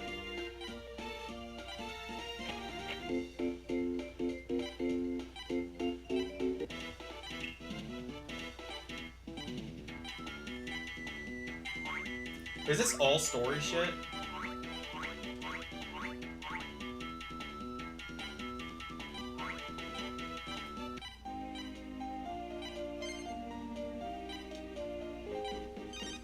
This can't be a dating sim, otherwise Kurumi wouldn't be able to get anywhere in it. Unless he had like an English patch version.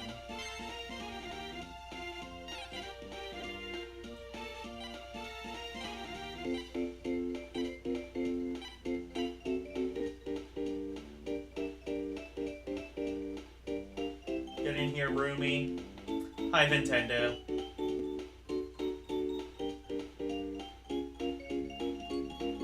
Oh, he had an English patch version. Okay, fuck this then. Oh, shit.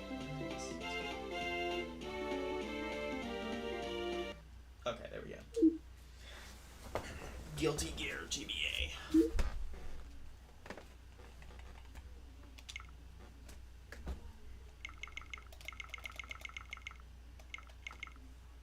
I did see that and thought it seemed fascinating.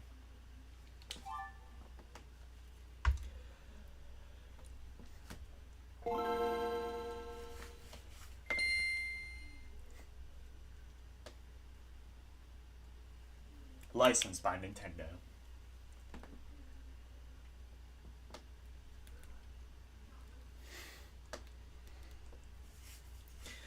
Yeah, I was...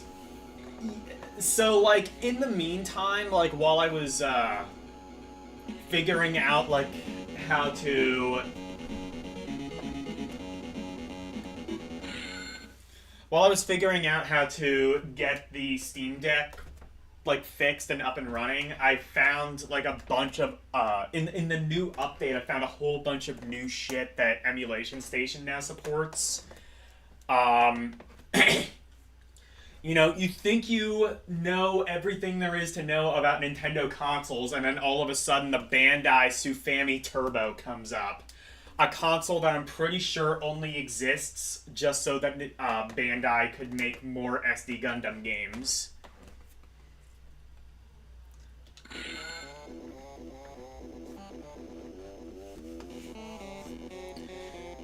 MIDI!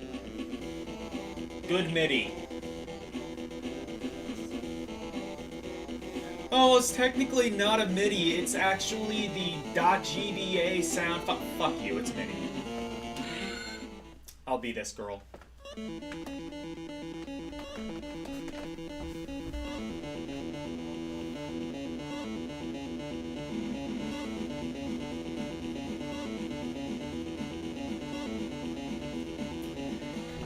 Yeah, this now supports like so many different like, obscure computers, many of which I've never even heard of. Like, have you ever heard of the Spectra video? No? Me neither. I actually had to, like, look up, I think Lady Decade might be, like, one of the only people who's actually done a video on the Sufami Turbo. It's apparently... It's like the Aladdin deck enhancer, but only released in Japan, had 13 games, and 6 of them were SD Gundam. And 2 others were, like, spin-offs of SD Gundam. Oh, okay. I didn't realize it was playing the game. It still looks like an intro, except for, like, the background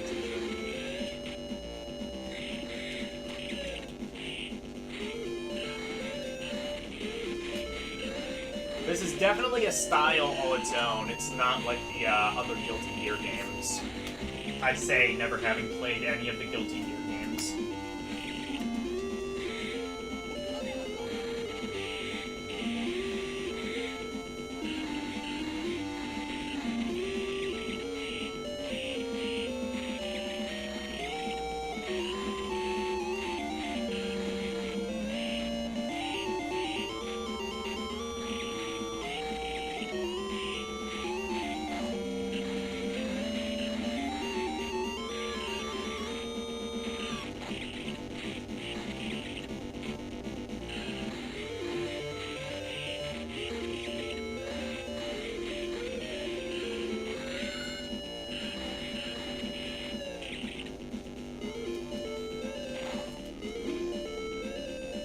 Wait, I won that? I didn't even know what the hell I was doing that entire time.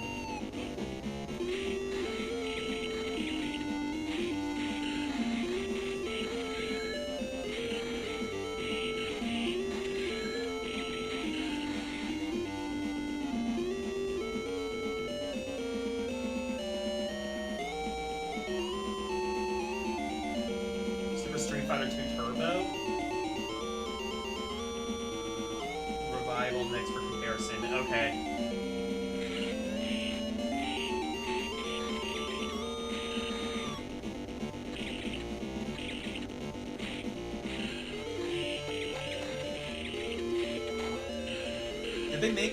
Did they port Super Street Fighter 2 Turbo to Game Boy Advance? I guess that doesn't really surprise me.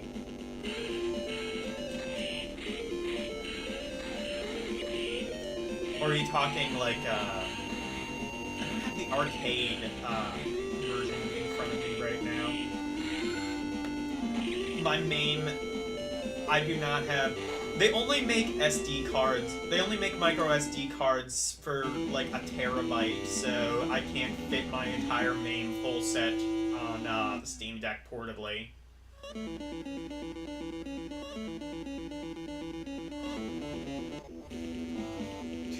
236K? What the fuck does that even mean?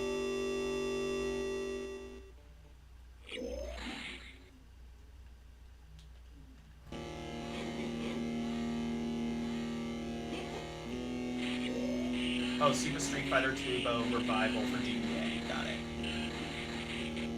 Did you say? Yeah, Super Street Fighter.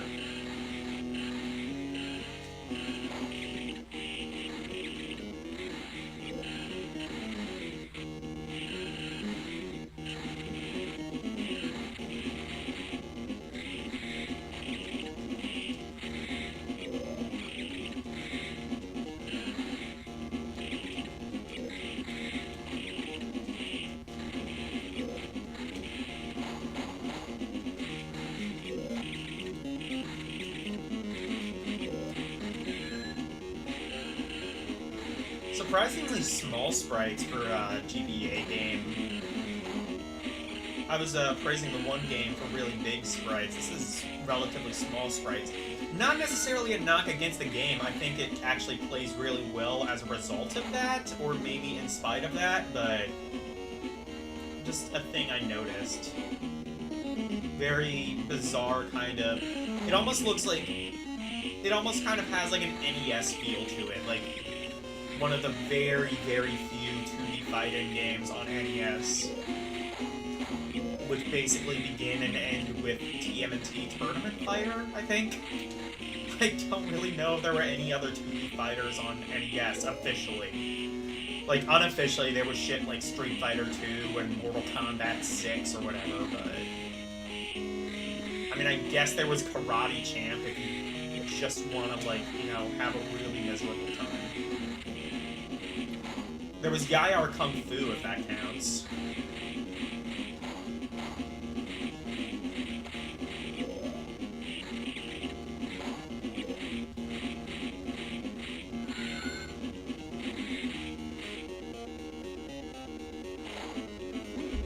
Backgrounds are weak? Yeah, kinda.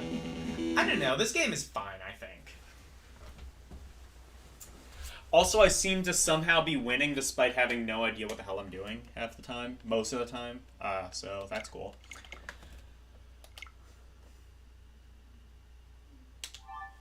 Super Street Fighter 2 Turbo Revival.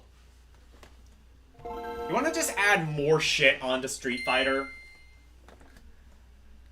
My favorite is still Street Fighter 2 Turbo Hyper Fighting.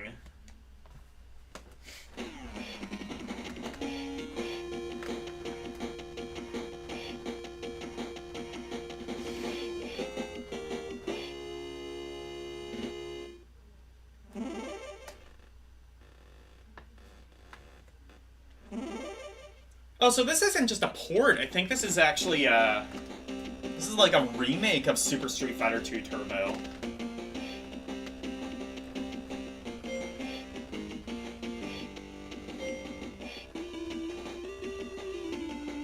Nice rendition of this, the theme.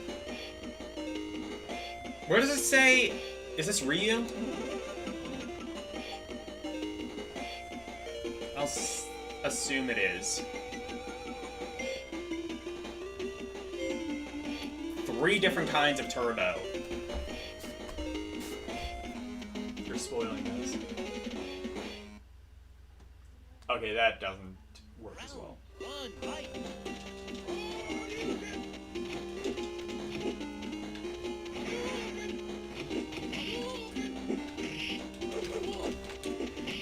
Yay, I still know how to do a Hadouken in Street Fighter 2.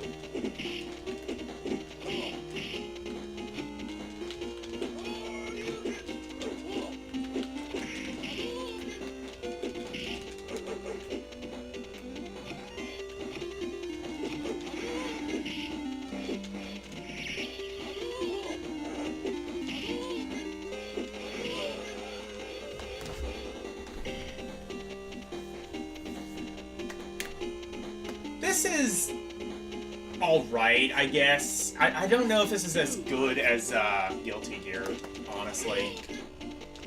Just in terms of presentation. In terms of actual gameplay, it plays fine. It plays just like Street Fighter 2 should.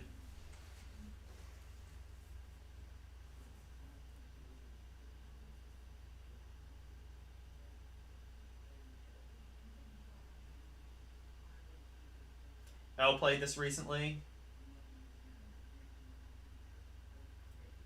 Totally destroys. I guess, I don't know, presentation-wise, I guess, I don't know, the music does not sound good at all.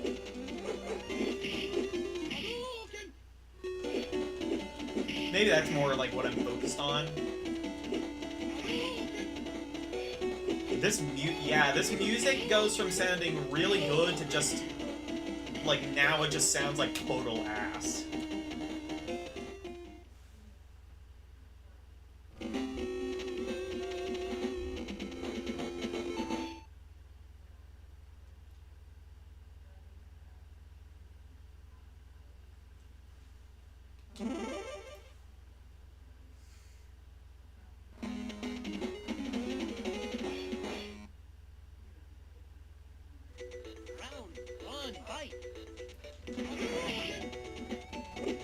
I think it's more...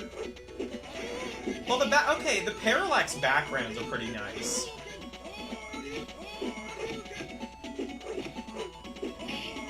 Okay, yeah, this music is such a mixed bag. Like, here it sounds really nice, but in the previous one it just sounded awful.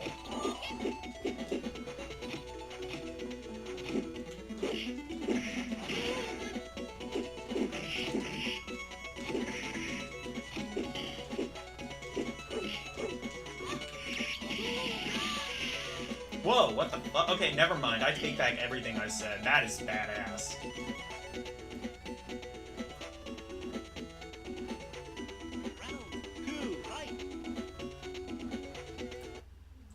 I thought we were comparing GBA games. Oh, yeah, we were.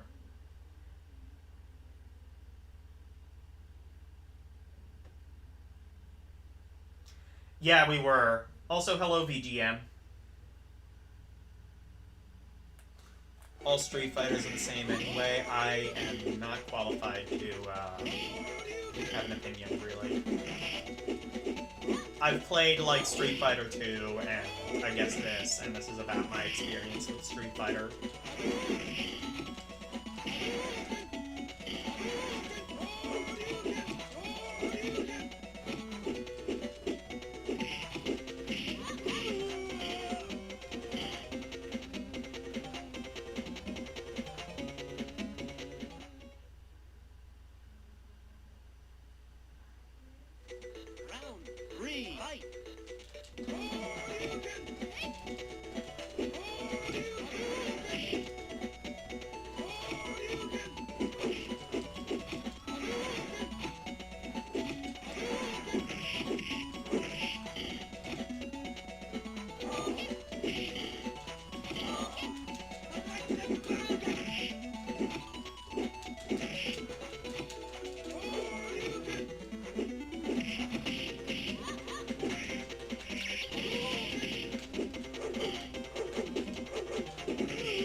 Actually, take a quick break from GBA for a second.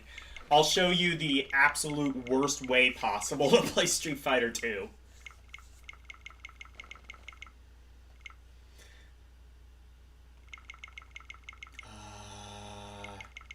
Go back to... what is this?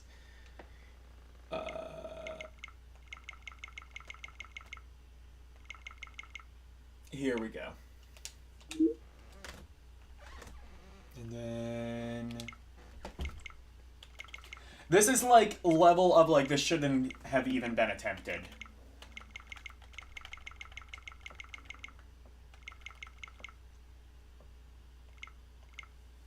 Strip Poker for ZX Spectrum. Cool.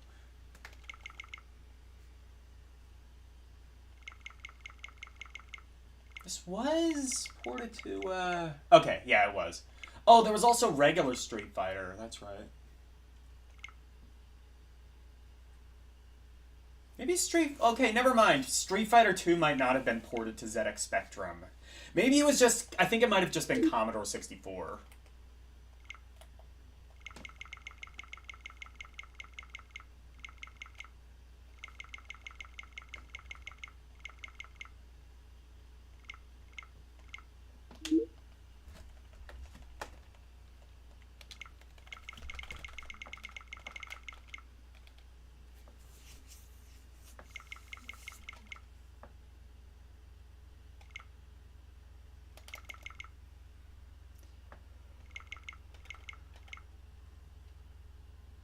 Here we go.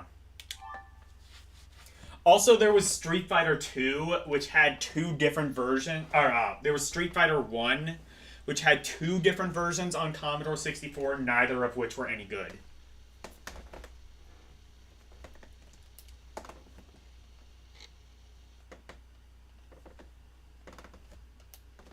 I've played this before already on stream.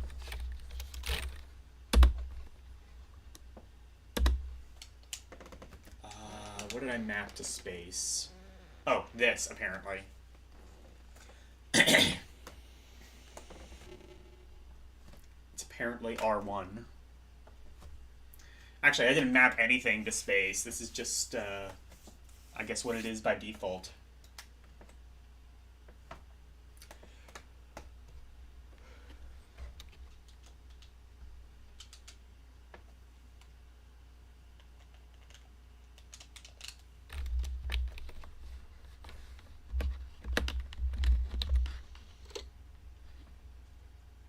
Oh, reset it somehow.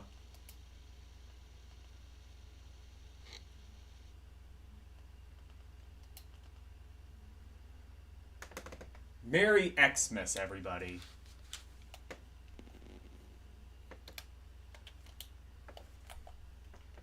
I'm gonna have to actually... I might need to switch over to keyboard, actually. Or, no, actually, I could just use the on-screen keyboard.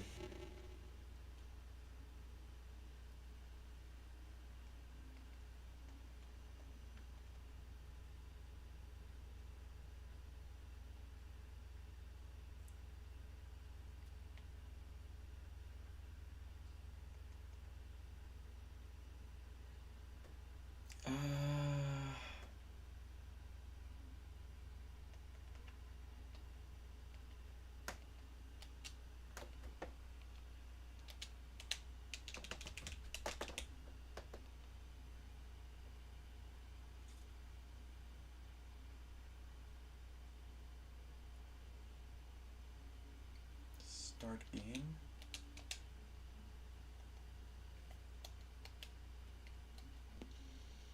Oh. R2, apparently. That's what starts the game.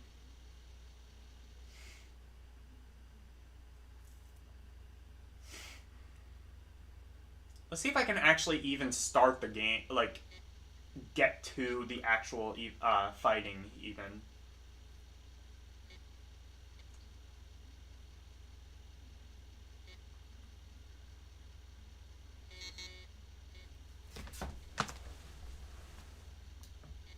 Oh, fuck, this is gonna take a while to load, I think.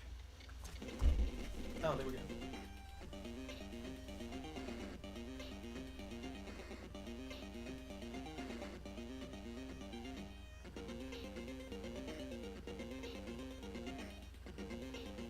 Sometimes these weird ports were fun to play back in the day.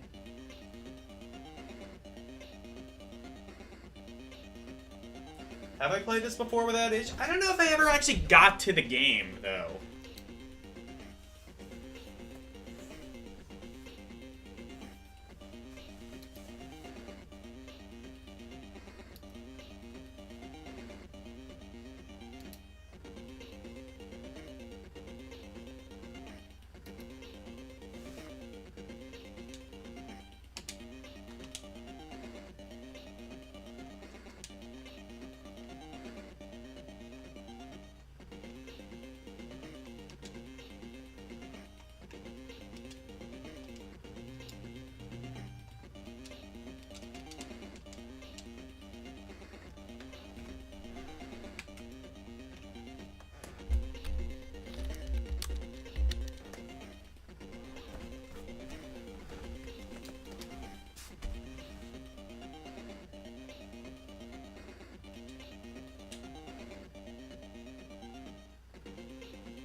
I might need to do something. Go into settings, and then...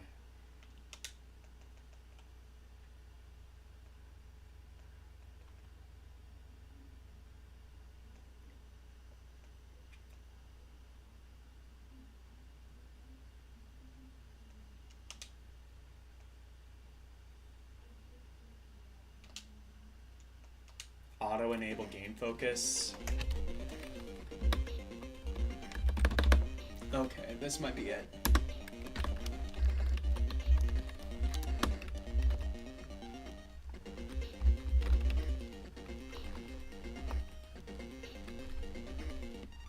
Okay, it's F1. That makes sense. Actually, that genuinely does, because that's pretty typical of the C64.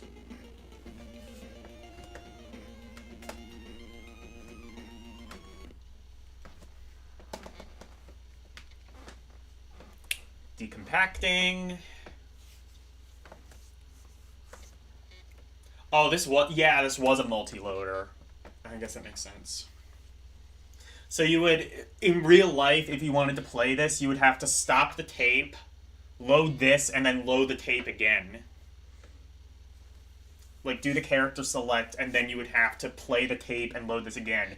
In real life, this would take about 20 minutes. This is massively sped up by the emulator.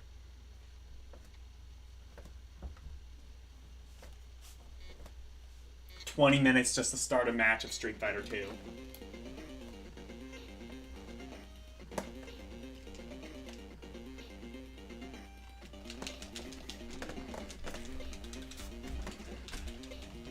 Oh, also, you only had one button to use, so, I don't even know if the special moves work in this port. This is just something that should have never been attempted, really. I mean, honestly, for a Commodore 64, this plays better than it realistically should.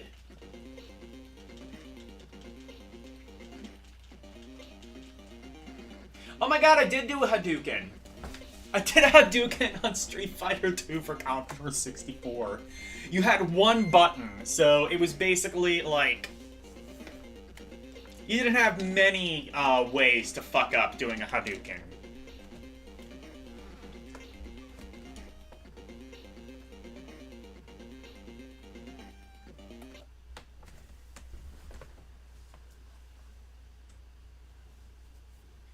It doesn't look bad, at least. Like, for Commodore 64, this is a system...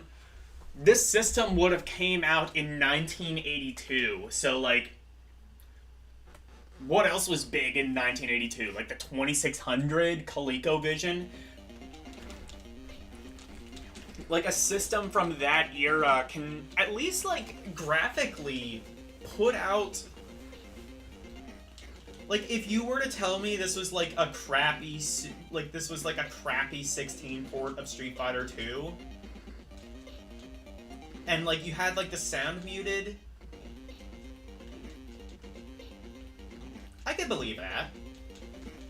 Also, the SIG rendition isn't too bad. Commodore 64, even at its worst, typically had,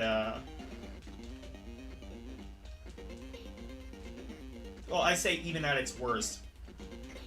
Do yourself a favor, do not look into the Castlevania port for Commodore 64. The one thing it should have gotten right, the SID rendition of the Commodore 64, the Castlevania music. Like, the music is like the one thing the Commodore 64 should have gotten right, and it didn't. Super Cobra, Atari 2600? Okay. I actually just... Now I have to show that? Okay, I'll do that quick. I'm not sure. I feel like I remember there was, like, some reason I couldn't get it running before. I might not have Castlevania for C64. Let me see if I can get it running. Or if I even have it. I don't have it, actually. I have Castle Wolfenstein, but...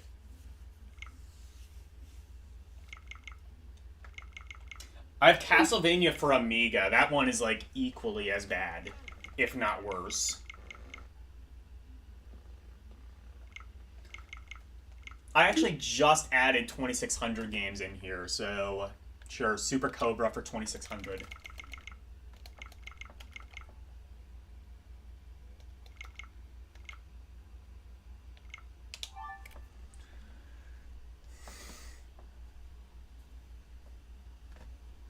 Alright, this is my first time actually trying 2600 games on here, and of course it works. Why wouldn't it?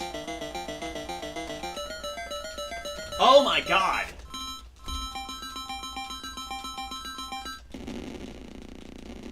I mean, it sounds like shit, but at least it exists. I mean, 2600 games. Okay, so the way that you control it is, since there's only one button, that button, I think the original arcade would have had two buttons. One that did the bomb and one that did, and one that like shot your torpedoes. Since this is only one button, it's just it maps them both to the same button. I mean, fair enough. That's probably what I would have done too. If I was in charge of porting Super Cobra to 2600. This actually does look pretty good for 2600 though. Actually, it looks very good for 2600. Probably this is one of the later, probably because this is like one of the later 2600 games, and by that point they kind of learned how to use like banking in order to utilize different parts of the cartridge so you could get away with having more memory. Like Pitfall 2 on 2600, for my money, is the most ambitious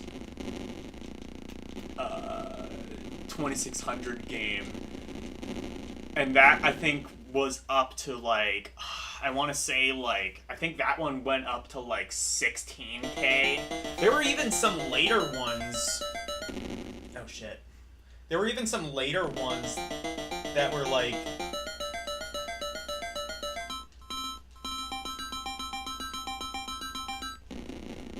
There were even some later ones I think went all the way up to like 64K.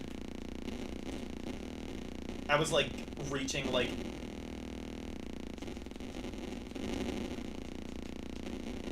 There you're reaching like NES cartridge memory. I mean, this is cool. I'm absolutely fucking terrible at Super Cobra, apparently.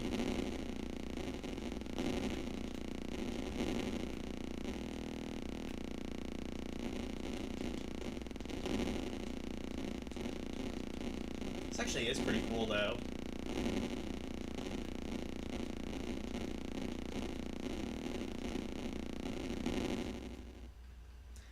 There were a couple good, River Raid, I'd say, is like the best 2600 shooter, in my opinion. Actually, let me quick play Pitfall 2, just so you can see, like, what I mean. This had, like, an actual, like, theme song, and it sounds pretty good, actually, for 2600. Mid-tier, if you've never seen this before. Pitfall Harry's Jungle Adventure?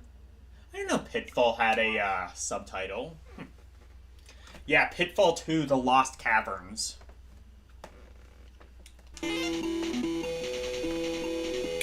So this is on a 2600, and it has, like, this theme tune. And you'll see in a bit, it actually has, like, multi-directional scrolling as well. Actually, yeah, you can see that here, like...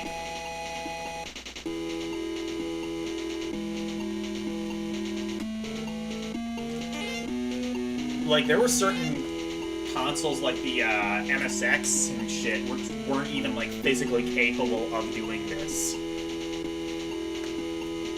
I don't know. Then again, they might have found a way of doing it.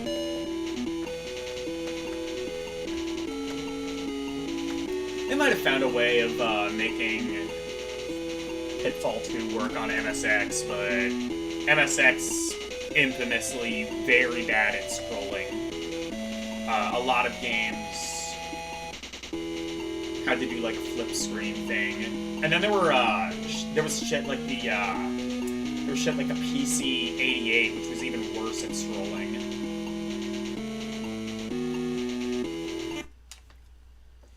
And then if you get hit, it plays a different tune. Like, that's honestly pretty impressive for 2600.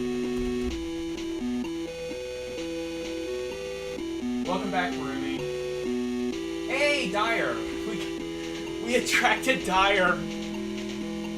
Dyer just knew we were playing 2600 games. It has yeah, exactly. It has an extra chip, and like it used some sort of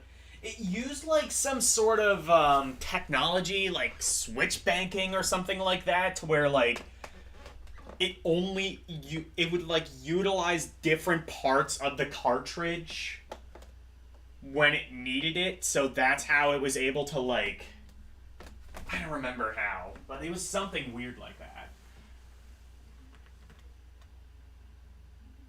It looked best on Coleco. Was it ported to Coleco? It was ported to a bunch of things. I guess it wouldn't surprise me if it was ported to the Coleco. It was ported to Commodore 64. That looked really nice. Also, there was an arcade version of the first Pitfall, and it used the soundtrack from Pitfall 2, which was pretty cool. Oh, it was ported to Coleco.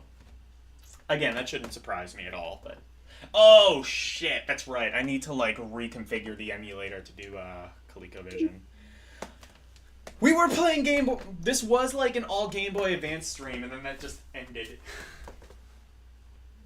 When you interviewed David Crane, you made a point to ask him about Pitfall 2. Yeah, I mean, like, that's... Yeah, it is bank switching. That's what I thought. Bunga Bunga 2? Is that a real thing? No. No fucking way. The 5200 and 800 version has a second stage. I didn't even know that. Yeah, Activision. This was Activision before Bobby Kotick took over. This was like Activision back when they weren't. They probably were scumbags back then. Everybody was, but you know, they made decent games back then. Is what I'm saying. River Raid is my favorite 2600 game.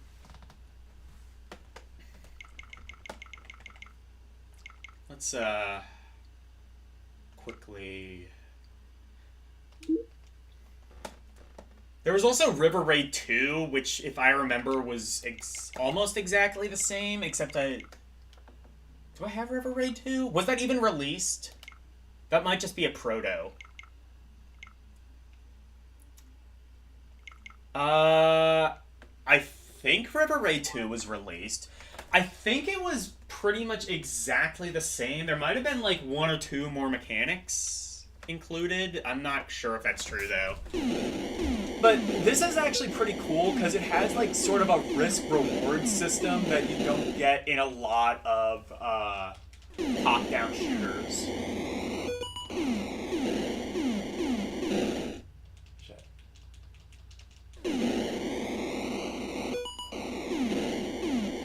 I am very bad at River Raid, though.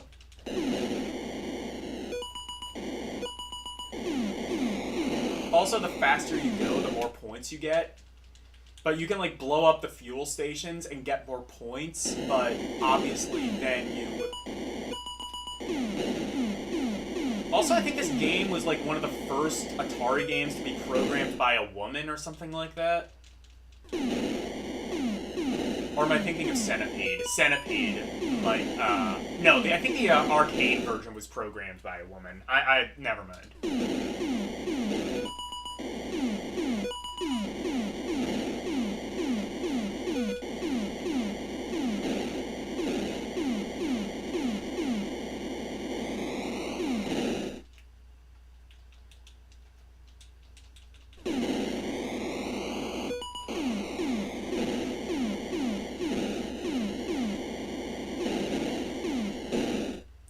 I literally only just added 2600 games to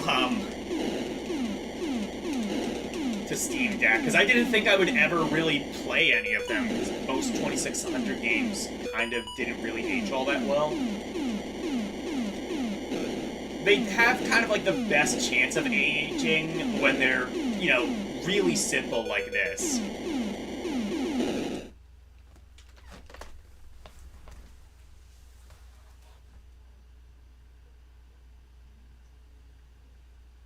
Centipede Arcade by Donna Bailey. That's it.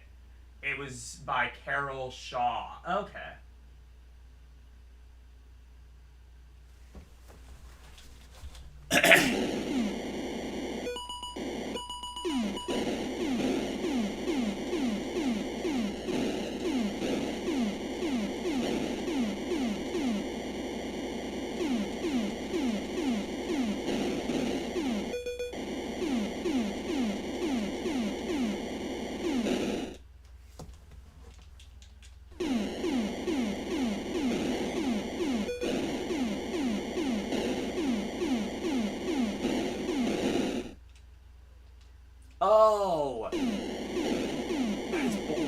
I thought it was like off screen so I'd be able to turn, but no.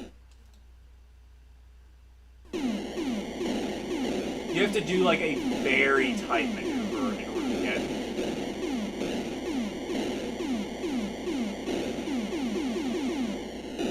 Has anybody ever actually run out of fuel in this game?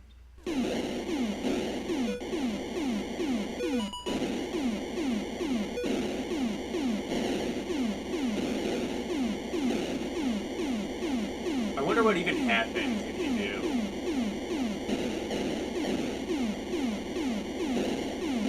There's like a sign like you were too greedy or something. You were too greedy and didn't have your fuel source.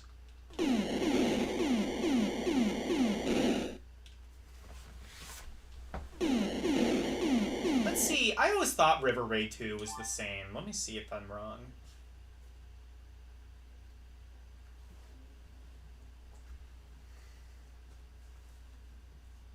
I should try Vanguard. Vanguard is one...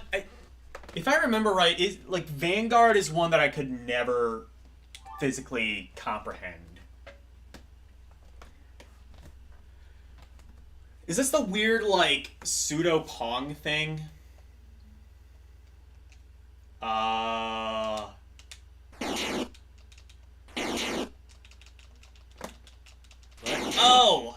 Oh, Vanguard. Okay, so it's just like Defender, basically. Was Defender on 2600? Probably. Yeah, I think I remember it was, and they had to, like... You had to use, like, some weird, like, 2-controller setup. Actually, I don't remember why. Oh, yeah, no, you used, like, a 2-controller setup because, like, then you could have basically, like, twin-stick shooting. I mean, that's a way to do it. Smash TV would do a similar thing later on.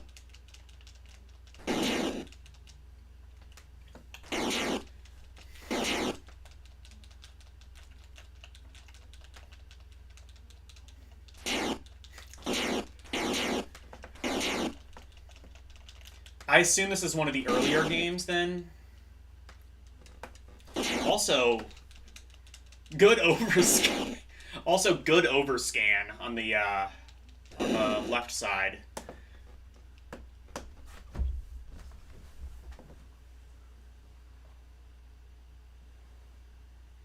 And Defender, it uses 2, yeah.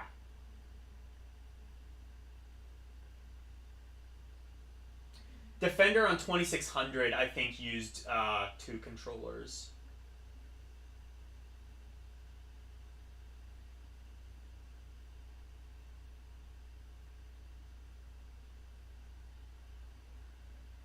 $1982. Wait.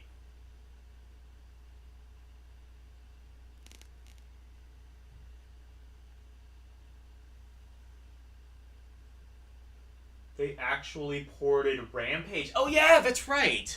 And I remember that. That also, I think, was one of the. I think that was also one of the cartridges that used switch banking, so it's gonna look like relatively decent. We're just now going into a.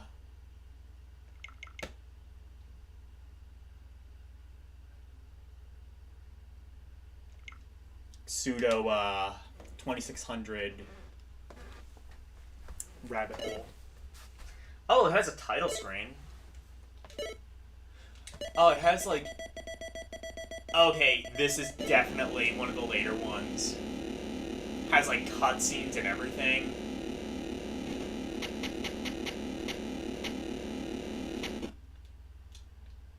Maybe not like... How do you jump? Oh.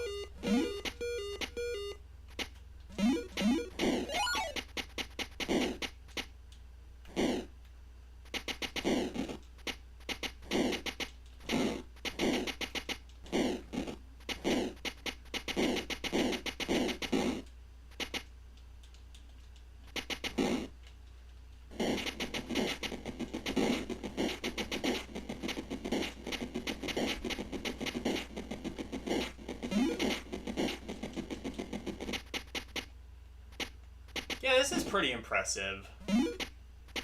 I think this was this the one that was like 64K? Or no, I'm probably thinking of Quad Run. Quad Run was the 2600 game that actually had like speech in it, I think.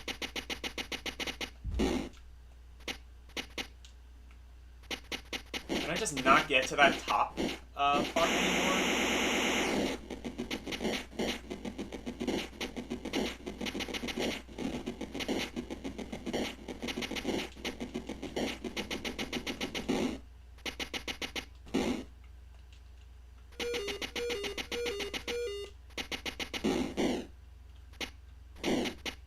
Should be enough to...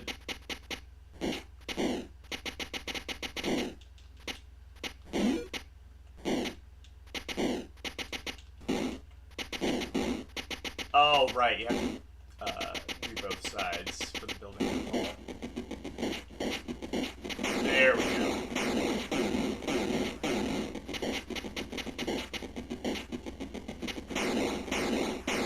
Oh, that one just fell on its own.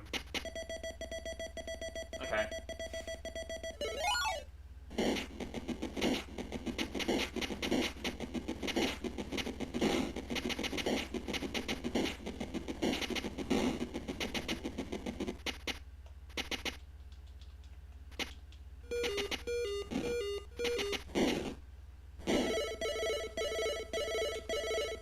Oh, it even has like a little thing where you like turn into like small monster.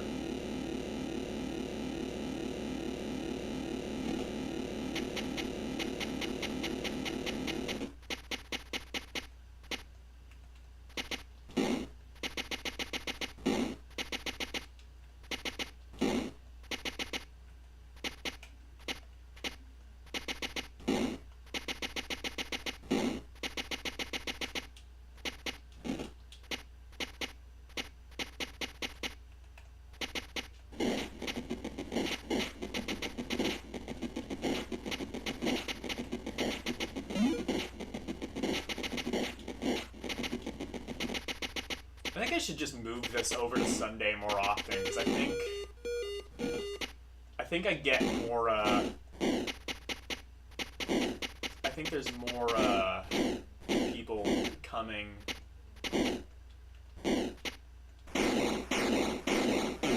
on Sunday anyway.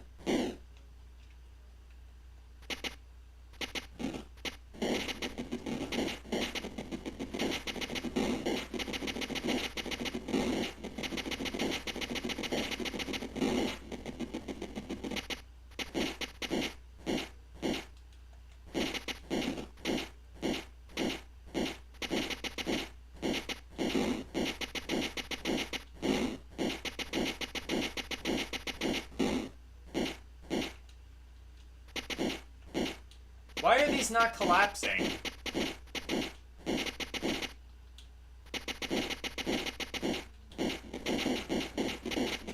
I didn't think there was anything else I could collapse.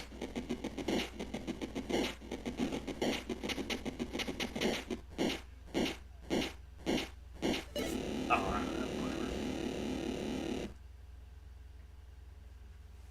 Mind blown. Yeah. There's also a 7800 Rampage. I'm sure that plays just fine.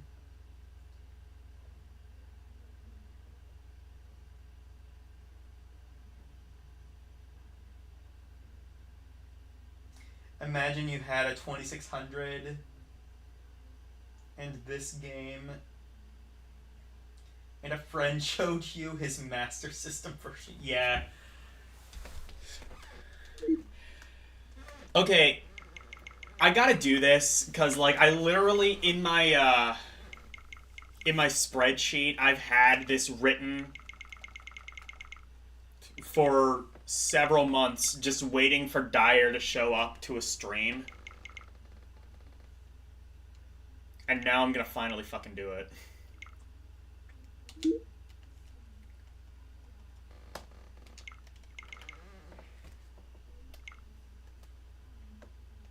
Bomber Boy. Oh, Bomb Boy. Oh, whatever. Booger Man. I've actually never played this game. I just know of it from the meme. I mean, I knew about Boogerman.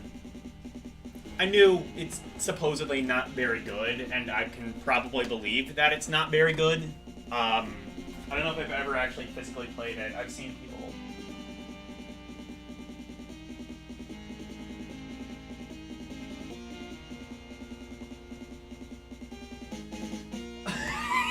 Well, I'm out. Have a great day.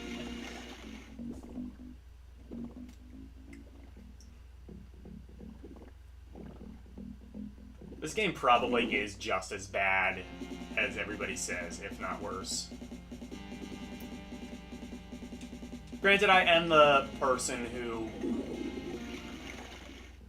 stands by Bubsy not being that bad, so for all I know, I'm gonna like absolutely, this is gonna be my favorite game of all time.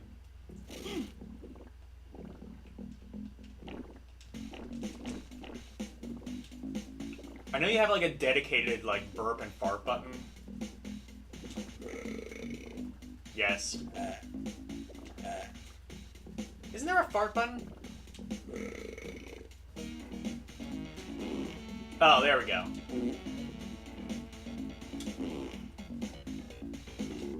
Gaming.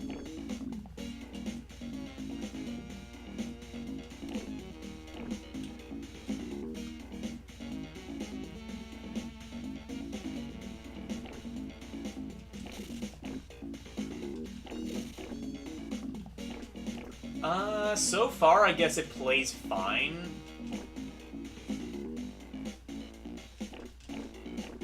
I mean, kind of generic, apart from the, you know, aesthetic of it all. We have hit a new low. I'm having regrets. I'm having serious regrets.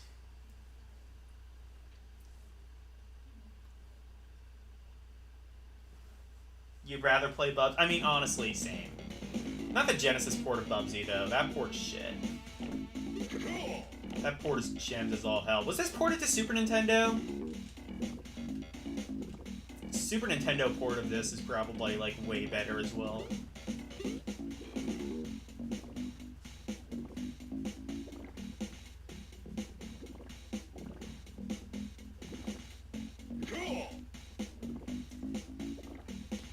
Actually, this does kind of work with like the Gem sound engine. Kind of has like a funk sound to it.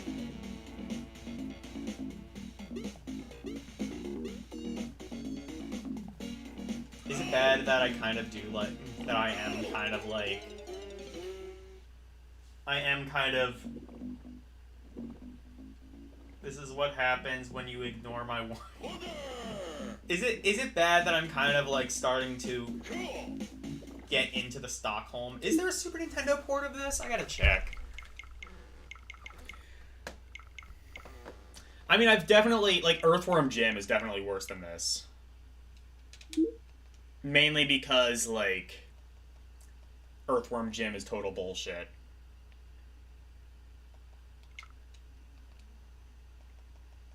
Why is this not...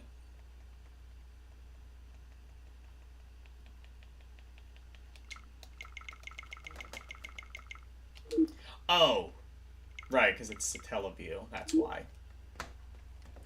That's why it only had BS. It only allowed me to select B.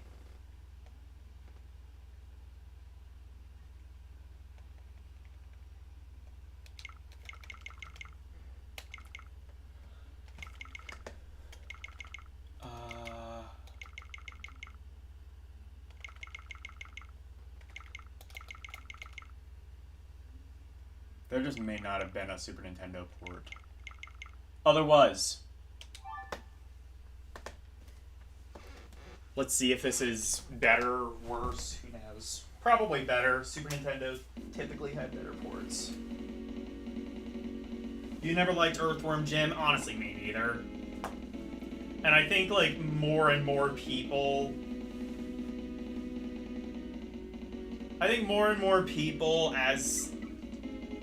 as time goes on, kind of...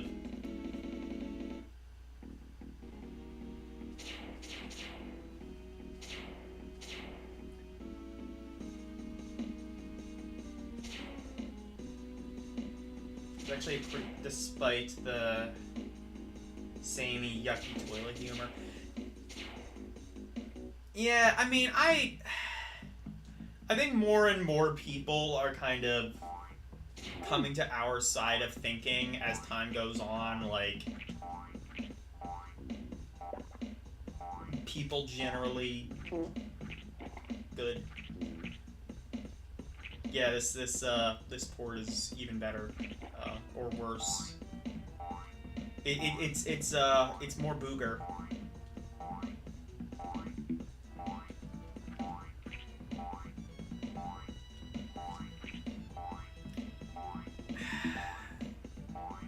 You know, the 90s probably just shouldn't have happened. We didn't actually need the 90s. Just go from like 1989 to just go from 1989 to 2000. The 90s were actually a mistake this entire time. Your reaction to this game?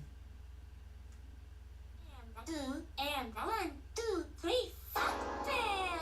Good. Yes, I agree.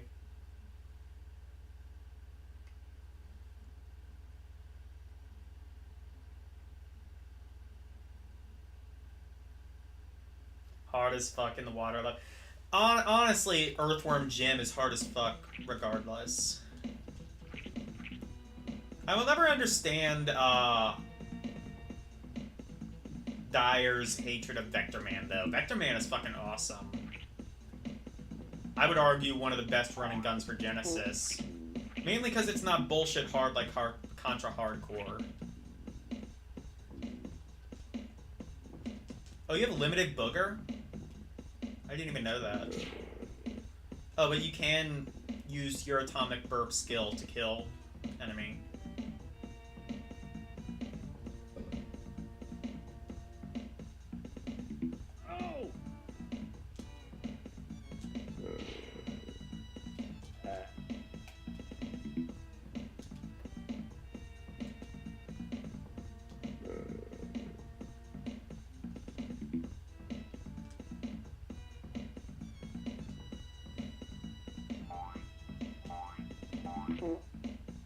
Oh, you can just jump on them? Okay.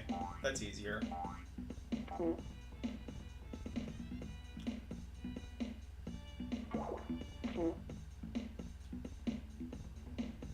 Dyer, why does this exist? You're responsible for this. You grew up in the 90s. You had the power to stop this, and you didn't. You're responsible for this. Also, Gunstar Heroes is a billion times better than Vector Man. I'm not a fan of Gunstar Heroes. It's like really... Honestly, I'm just not a...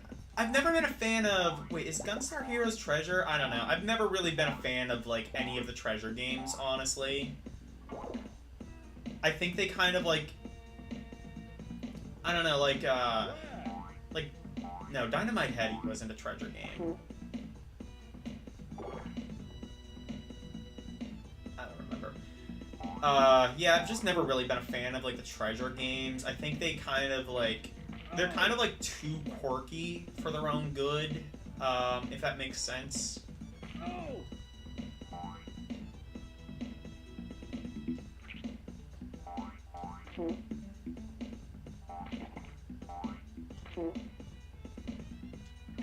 wonder if anybody's ever actually made it past this first level. What lies beyond this first level? Probably more of this, but I digress. Dynamite Heady was Treasure? Okay, I didn't like it. Mid-tier's like, well, I'm out. We finally killed mid-tier. It was a long time coming.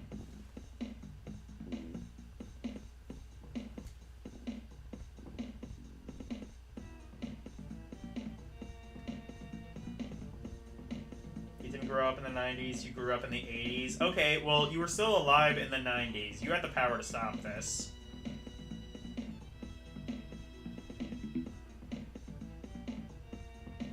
Super Nintendo ports were not always better. Yeah, true, they were often cropped. That's a good point, because Genesis had a higher resolution than the Super Nintendo. Oh yeah, From Below. I do have that. And also the, what was the other game? What was the other game that you were playing? I downloaded that one as well, I believe. The other Tetris-like.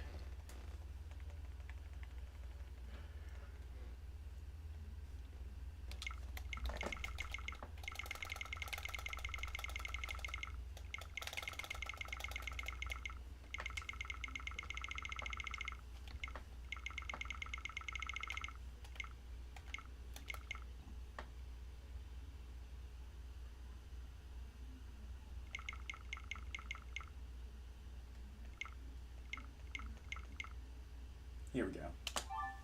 From Below 2020. So, September 16th, 2020 is when this came out. Alright, let's try this. Elle played this on stream yesterday, I believe. Or I guess 2 days ago for him.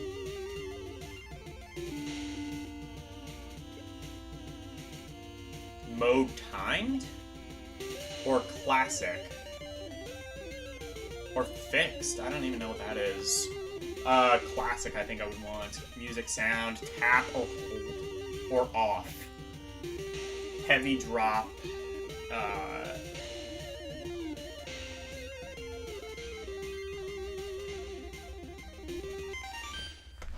This sounds very Tim Ballin-esque. I made that, I was gonna say that on Elle's stream, but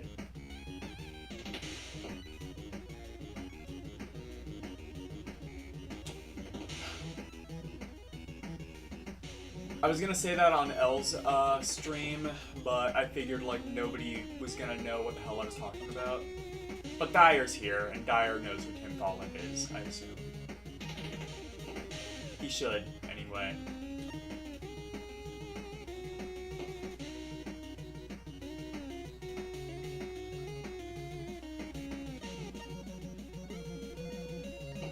I may have irreversibly screwed that up. Oh well.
Oh yeah, this doesn't have dual rotate.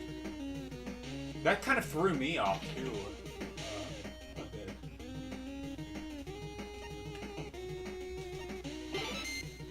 Tetris!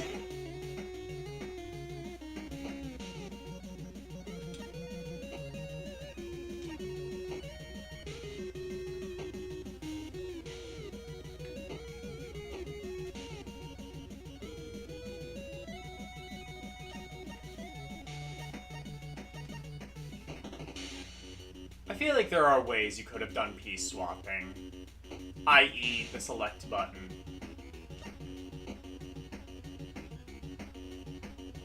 I.e. the church, i.e. the government, i.e. school. I learned how to kill 'em myself.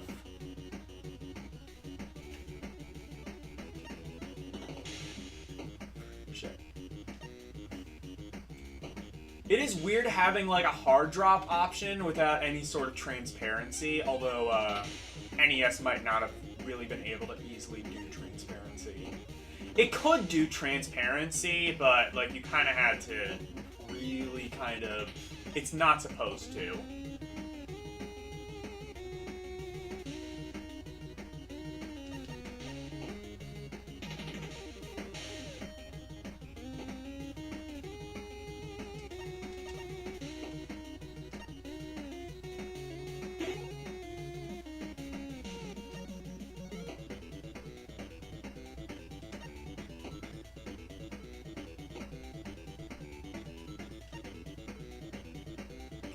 Spin 5.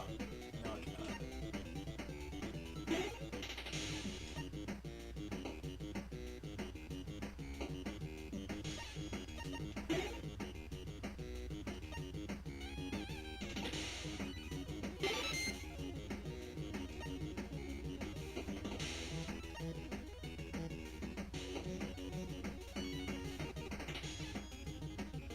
Also, it changes colors when you go up a level, so it's like NES Tetris. I like that.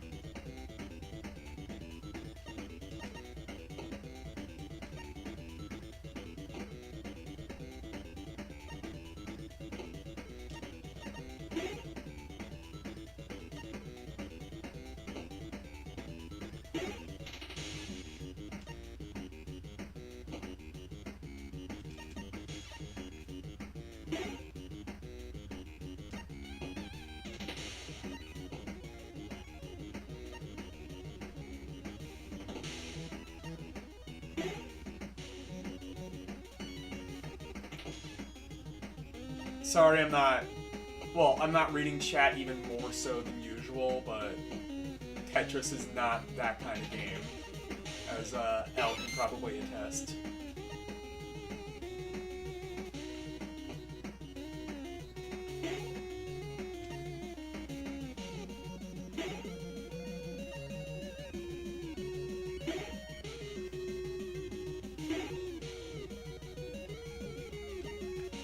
Also, this does answer the one question I had. You cannot change the music on the main menu.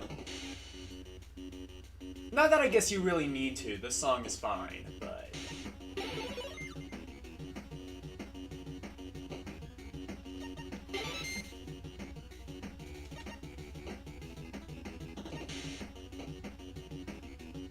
I'm not sure what timed or fixed or any of that means.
Aw, hell yeah.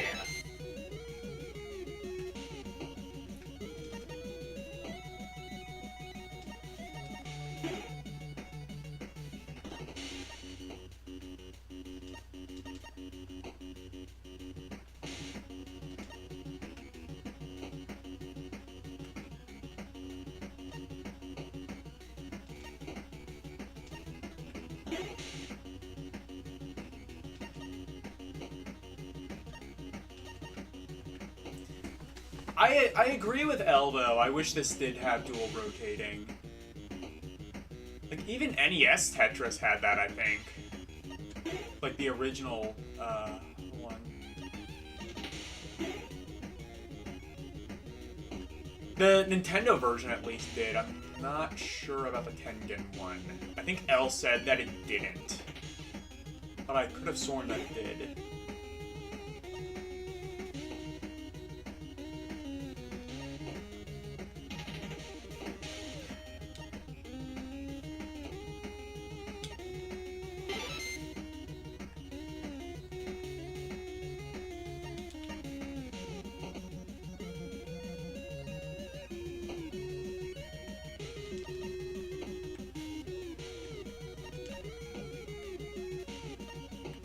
I have screwed up.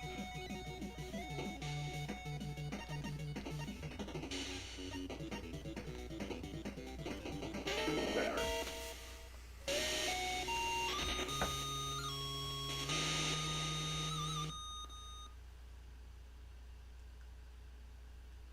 Tengen version did have dual rotating. Okay. It's a good. Yeah, 2 rotates is good for essential. Yeah, I agree. Yeah. You have no 2. Yeah, exactly.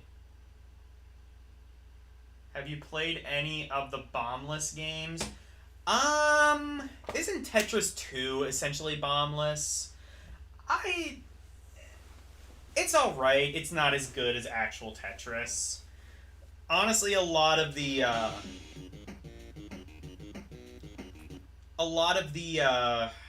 kind of sequels to Tetris, like from what's his name, the original creator of Tetris, like a lot of them just weren't very good. Like Weltris, which was like 3D Tetris, and then there was Hatris. Yeah, that's an interesting rabbit hole to go down. I had to go down it when I was doing that all Tetris stream. Ultimately, I didn't include any of them because they weren't Tetris. They were sequels to Tetris that didn't play all that much like Tetris. But, yeah, you had, like, a bunch of different, like, officially endorsed and created sequels to Tetris, and then they got really weird. Like, again, Hatris. Tetris with hats. Ever play Clax? I like Clax. Let's do that. Let's play the Genesis version. There were 2 Genesis versions. Hopefully I have both. There was one by EA, and then there was one by Namco, I want to say. Or probably Atari. Tengen, actually. Tengen made the good version of Clax, I think. USA and Europe. Okay, so there are 2 different versions. And they don't know which one. Okay. I think Japan got the good version, right? Namco. It is the 90s and time for Clax. I think this is the good version. Because I think EA did the bad version.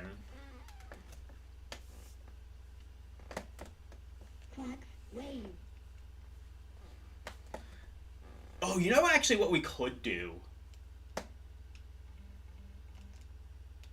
I'll show you a really good port of Clax. A really surprisingly good port of Clax, actually. Clax for Atari Lynx. It might actually have the best port of Clax.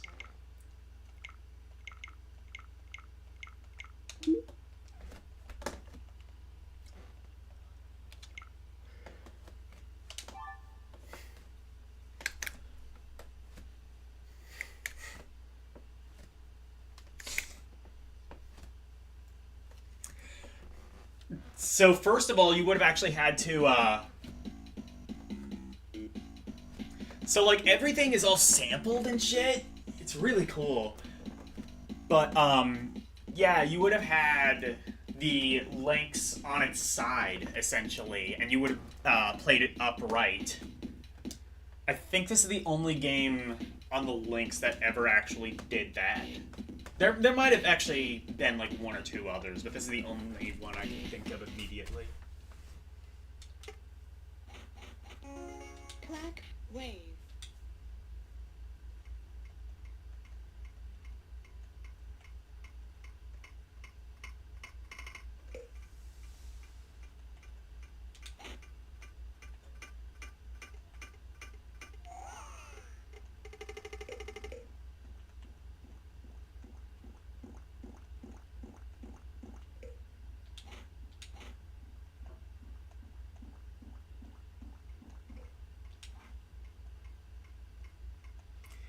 Klax does do the annoying thing where eventually it just does like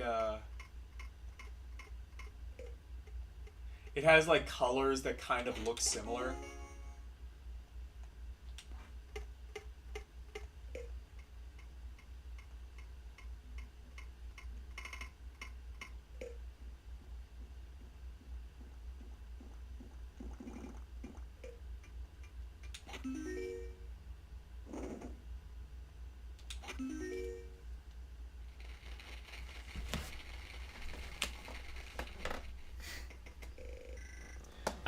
I don't like puzzle games that have like really similar looking colors, because even if Wave.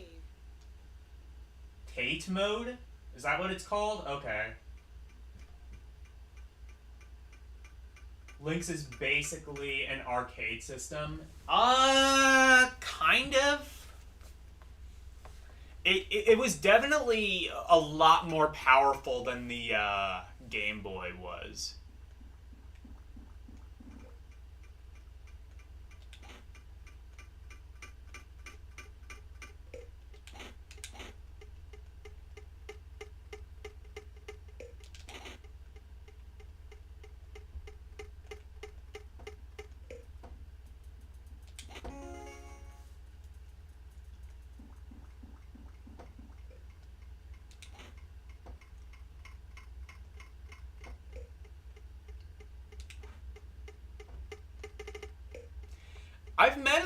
I've seen like a surprising amount of people who do not like, who swear up and down that they do not like Klax.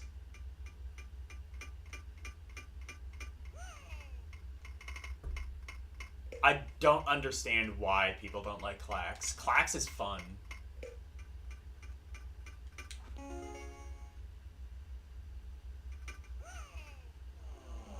Shit. Black wave.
I didn't see where that one was coming from.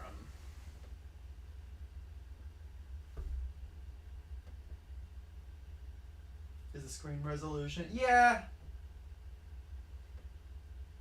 hardware is arcade level? I wouldn't have said that. It's definitely very impressive hardware.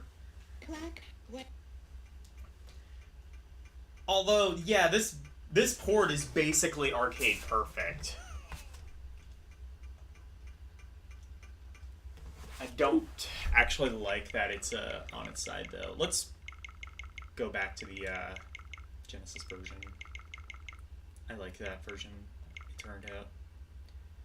Actually, let me quickly show you the difference between the two versions. I'll show you the good port, and then I'll show you the really bad port.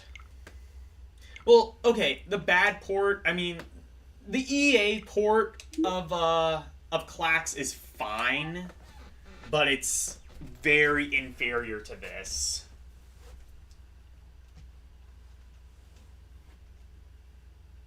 Black wave.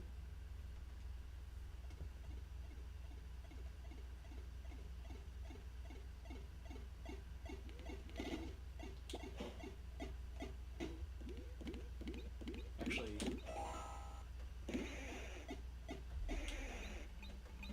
maybe this is the bad port. No, it's not. Were there 3 ports of Clax? I don't know. This, I think, is the EA version. Oh, this is the good port. This is the good port. Never mind.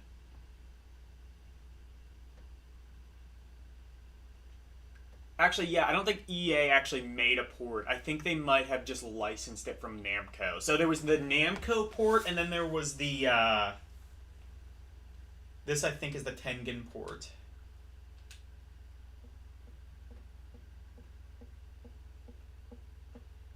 And this port is really good. No, never mind. This is the EA version.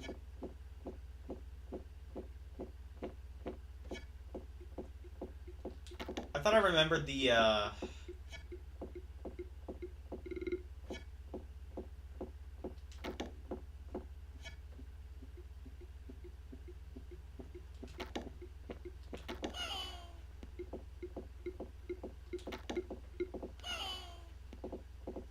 whatever. It's Clax. That is like that's the bad port. EA had nothing to do with it. Tengen released... Oh, Tengen released it. That's... Okay, but it was still like an unlicensed cart, I think.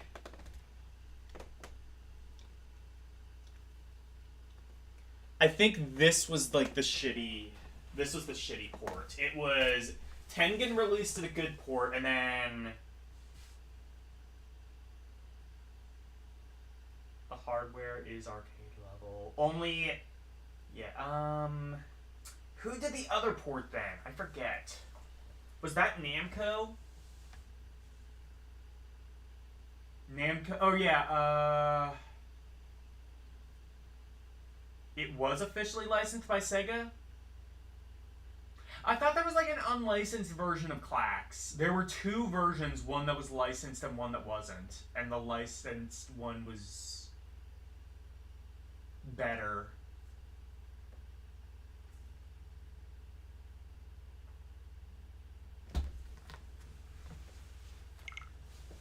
Well, the NES... Actually, no. I might just be getting it confused with the NES version. The NES version was unlicensed. Because I know that for sure. That one, I've definitely seen Clax in, like, the black Tengen NES carts. That must be what I was thinking of, is the NES version of Clax was unlicensed.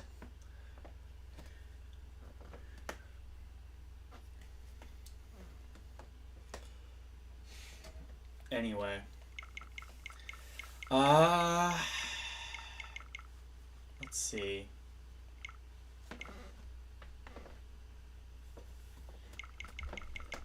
Let's play Bombless.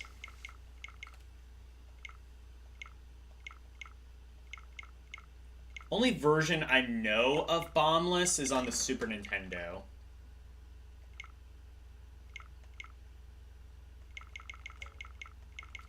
Oh yeah, I need to go back here.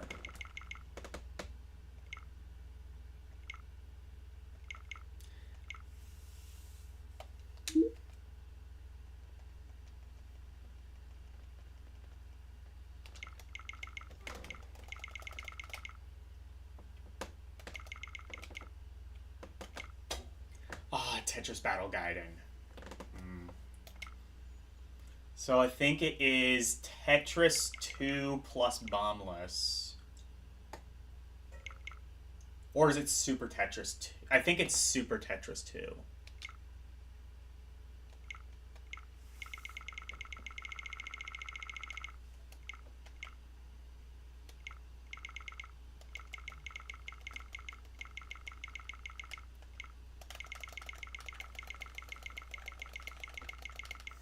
Gotta get through all of my Super Mario World hacks.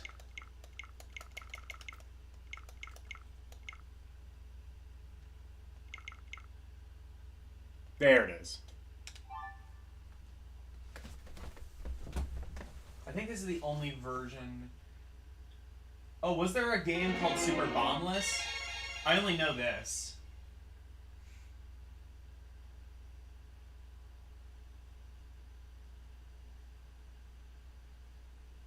Tengen for NES. That was unlicensed. Yeah, it was. But yeah, I imagine. Because, like, Tengen didn't usually release their own games.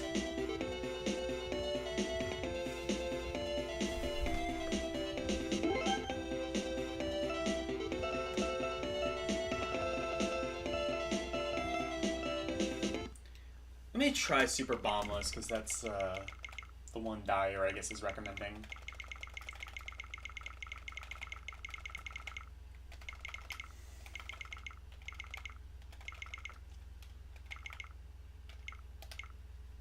Oh, here we go. Super Bombless. We could be playing Super Castlevania 4. Elle would like that one.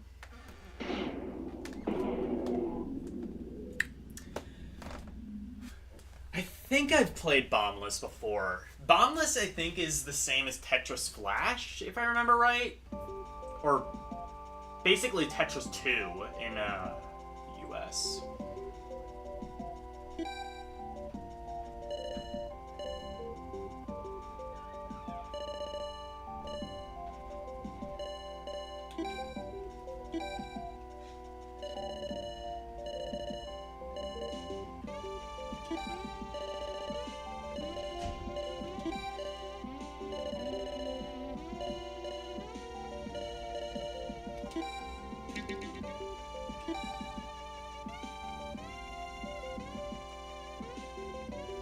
Contest? Okay.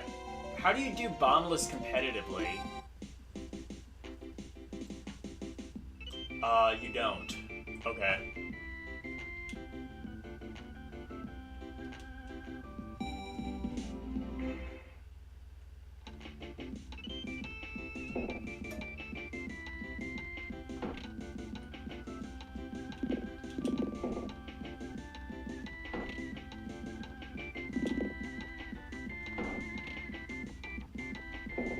Oh, maybe this isn't what I was thinking of. This is just, like, B-mode Tetris, if I remember right then. Oh. Never mind. This is Tetris Flash. Which was on the NES. I could have just played this on the NES.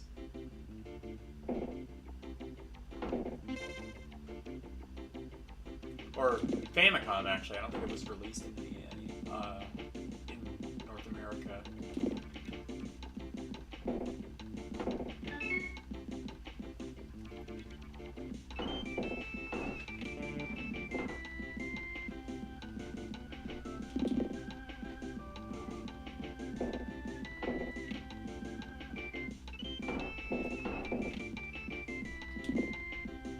Why is this called Contest?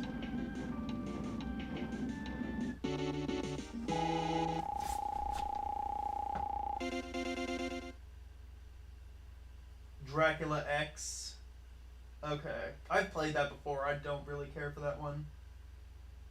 Tetris Flash /2 is totally different. I thought it was the same, because doesn't Tetris 2 have, like, bombs in it?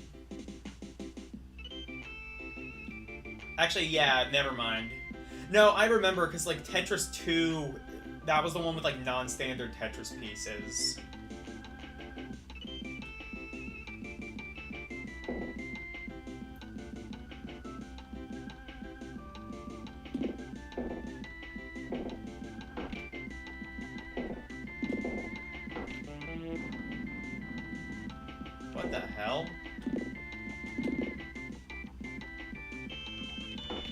How does that work? Okay, never mind. This breaks its own rules. How is this? What the fuck?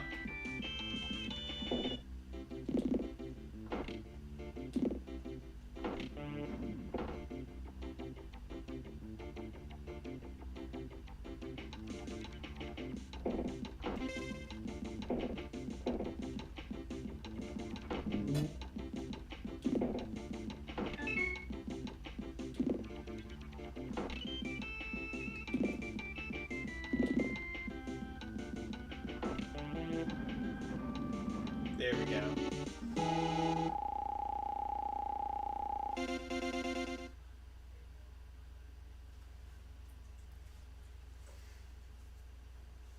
That's Tetris 2 plus Bombless on Famicom.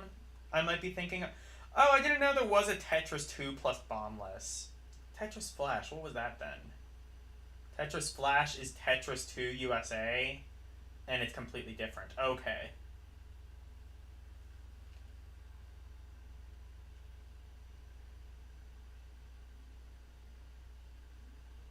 Sad part about handheld brick games back then only had one rotate button. Yeah, and then, like, I think if I remember, like, those brick games used, they had, like, bulletproof software Tetris controls where it was, like, if you ever want to play, like, Tetris in the worst way possible, play the Famicom bulletproof software version.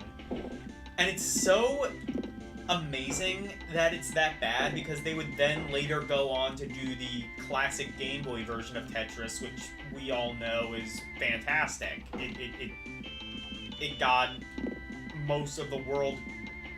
That was their first introduction to Tetris, was on the Game Boy.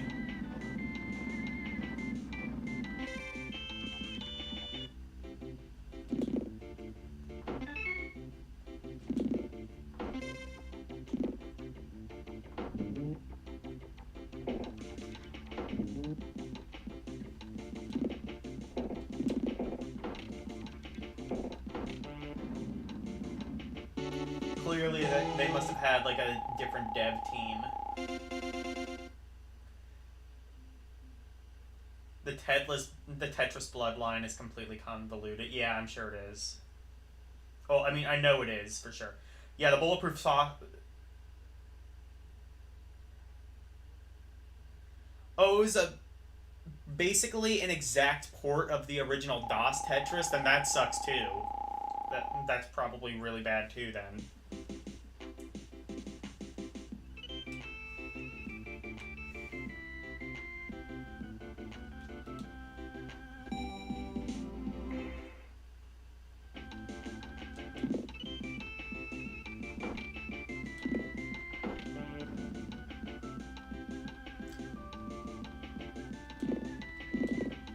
Yes, that makes sense. Why does it do that sometimes? It doesn't, like, clear the entire line?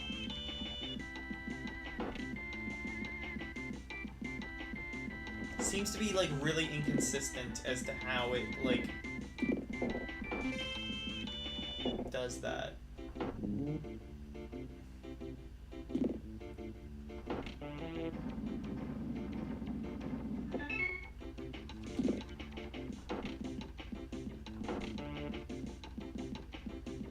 Or it just won't clear any line.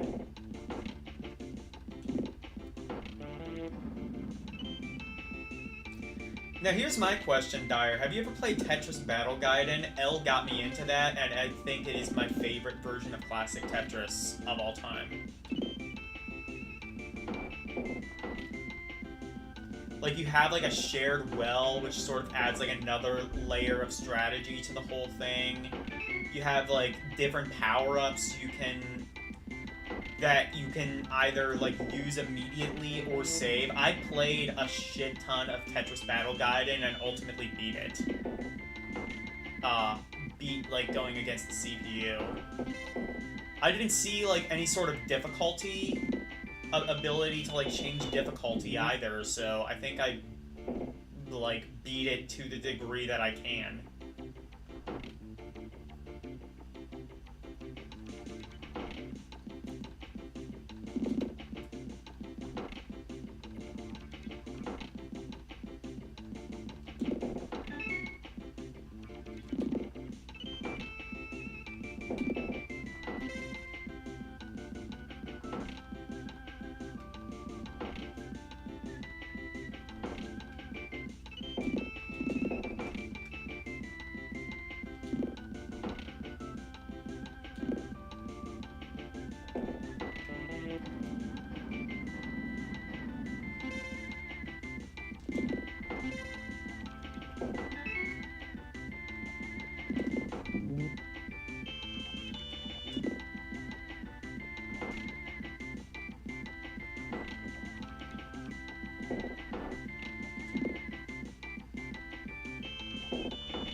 That should take care of that. There we go. Each character has different abilities.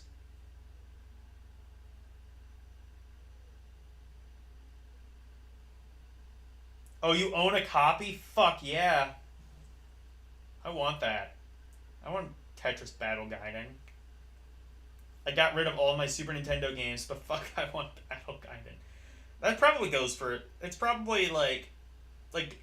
It's a hidden gem that nobody knows about in the US. It's probably super expensive now. I'm not clearing the lines effectively. Oh, okay.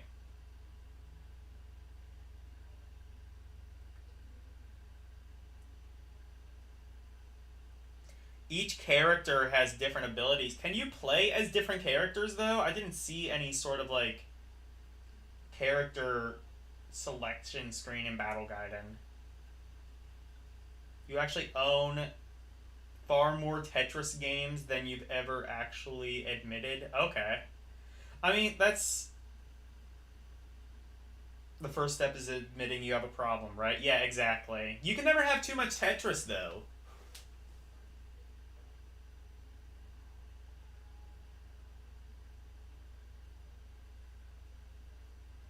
Oh, it's literally the first option? I don't know. I didn't see it for some reason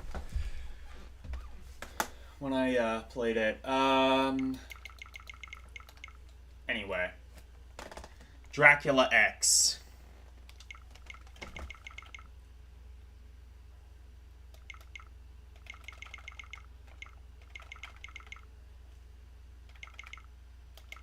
Doraemon. I didn't know. Well, why would I be surprised that there's probably like 78 different Doraemon games on Super Nintendo? Dracula. Oh, probably because it's Castlevania Dracula X.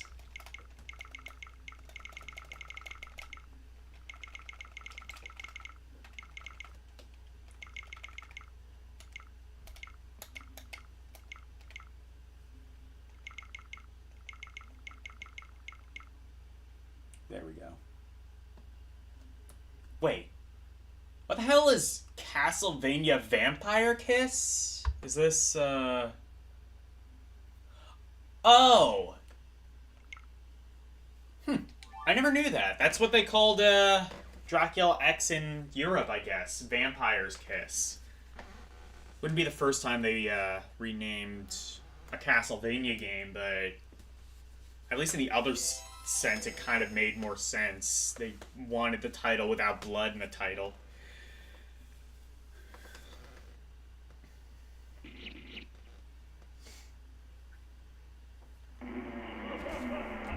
I played this on like one of my very first streams, and I was shocked at how badly it controlled.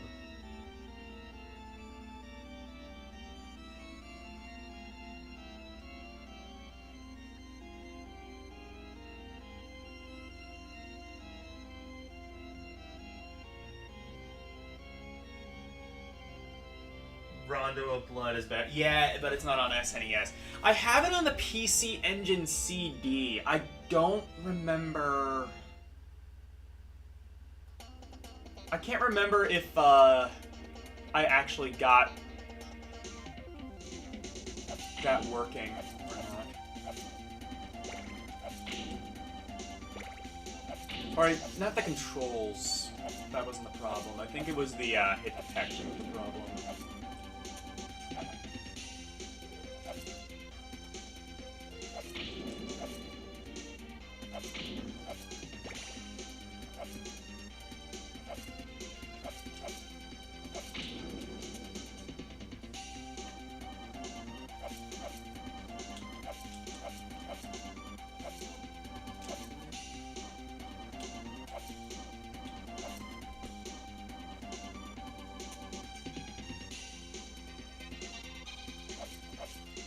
I mean, good music, but it's Konami. I don't think, as I say every time, I don't think Konami could make bad music if they tried.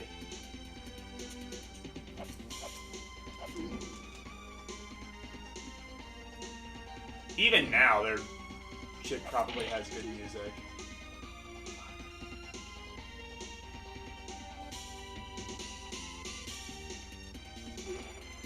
You're so slow in this game. Maybe this isn't as bad as I remember. I played it on the Advanced Collection. Maybe that was like a bad conversion.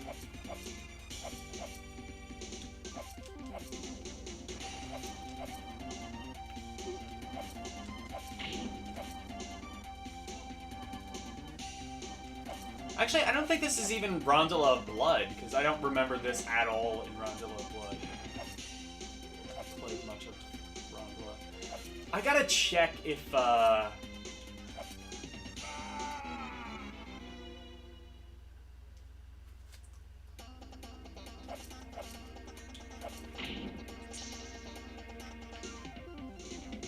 gotta check if,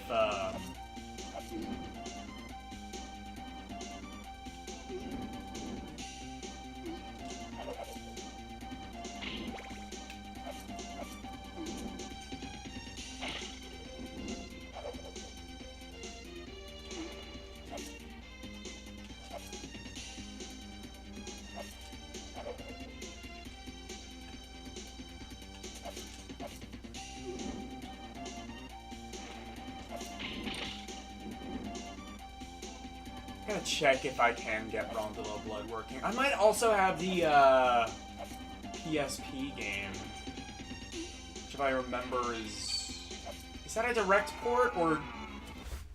Hang on.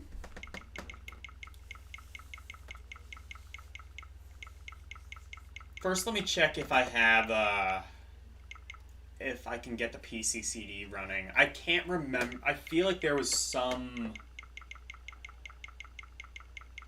reason I couldn't.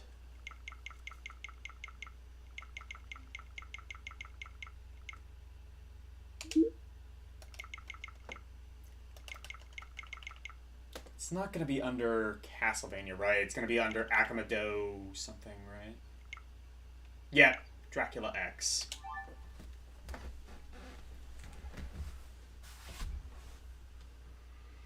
Okay, that works, and then it's, yeah, now I remember. It says wait a moment, just a moment, and then it never loads.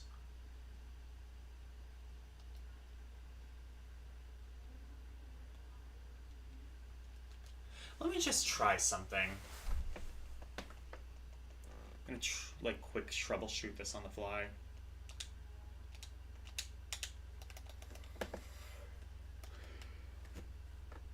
It's gonna be under PCCD, I think.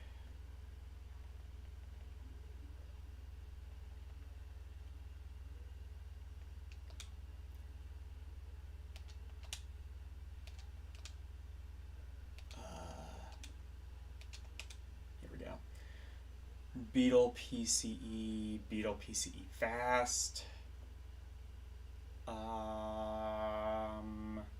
Mezzin? No, that's Mezzin standalone. That's. I guess try Beetle PCE Fast. I wouldn't think that would make a difference.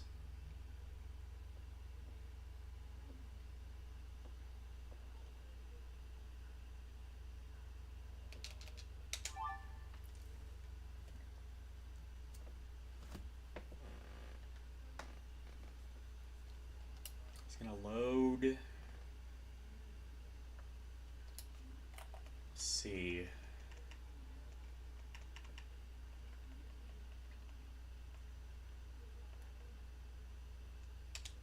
Core options, video, PC Engine CD, CD image cache. On maybe. System card 3. What the fuck is this?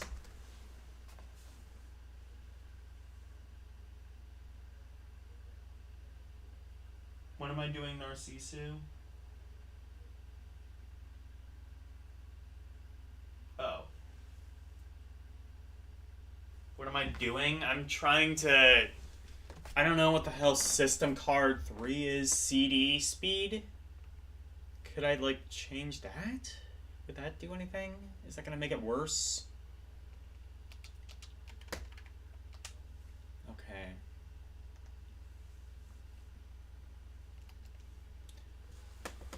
I guess give it a second, but I think it's just gonna say wait a moment and not work any longer.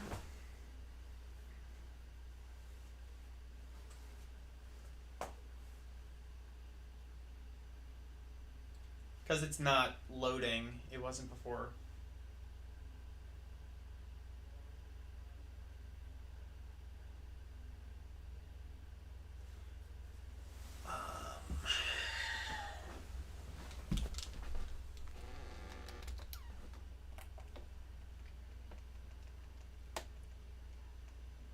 Let me try going back to where it was, I guess.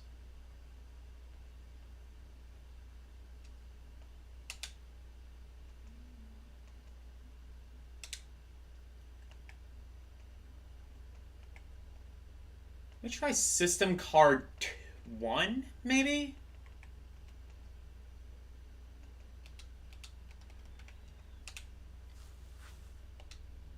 What the fuck? Oh.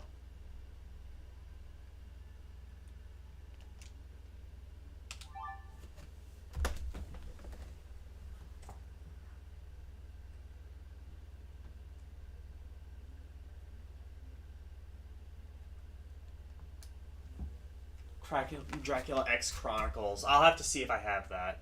This is the 1.0 version. This might... Or it just isn't gonna work.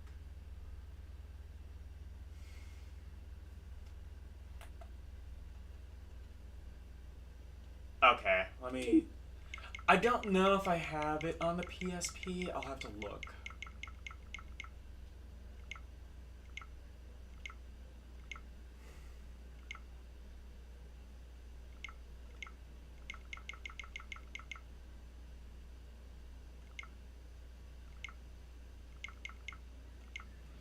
Also, I downloaded some Vita and PS3 games, but those aren't showing up. I might have to configure that.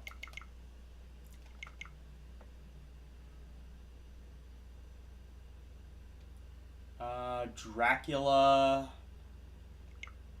No, I do not have that.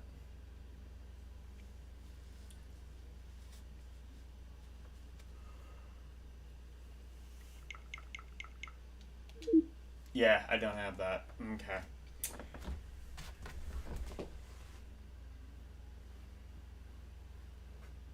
It also has an unlockable version of the original Bronzilla? Okay.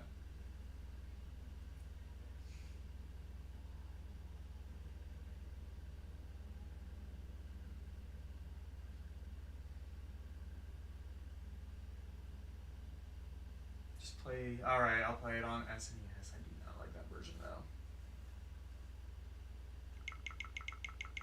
It's about midnight here, so you're going to take off. Okay, in that case, I probably will soon as well.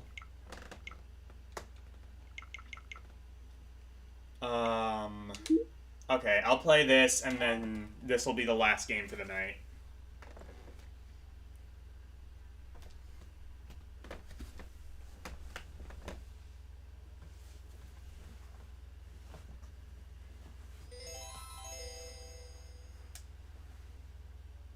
We can assure you it's not a port. Okay.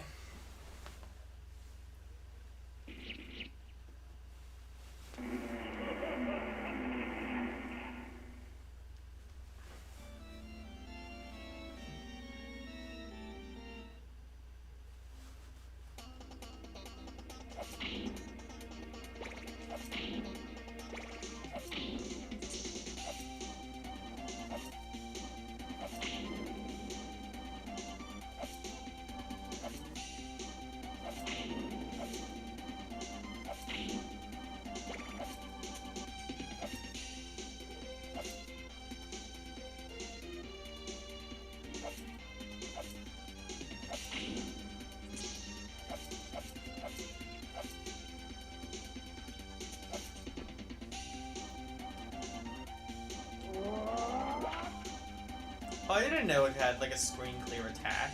Cool. Did the original version have that? I don't know. Probably not.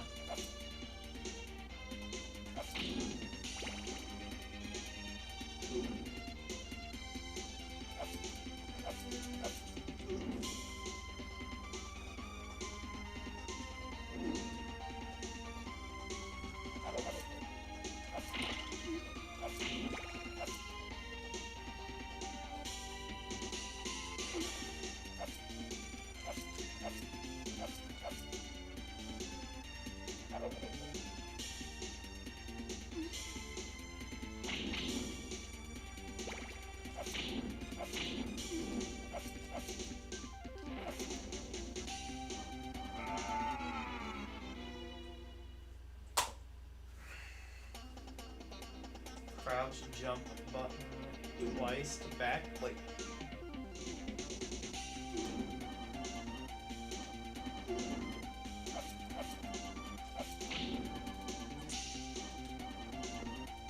Okay, what's the point of that then?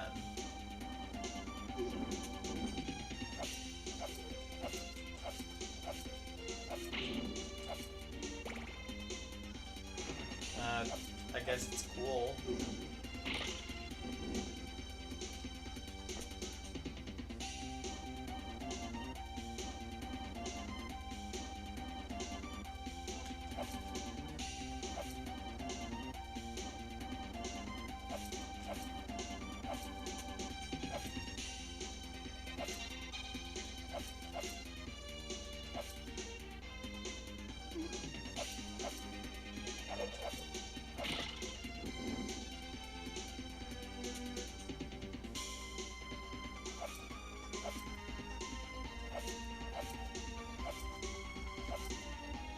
I would so much rather be playing Castlevania 4, and I wouldn't even say Castlevania 4 is like my favorite in the series.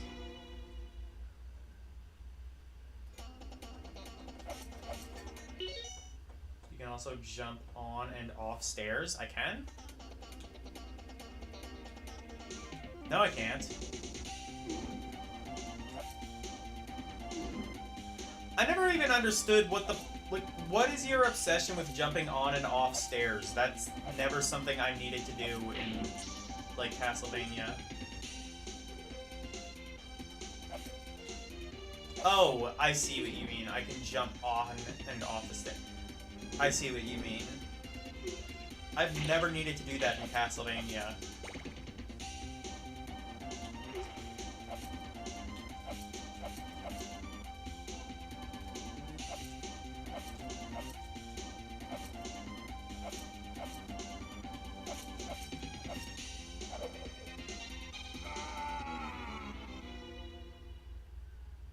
Press up when jumping.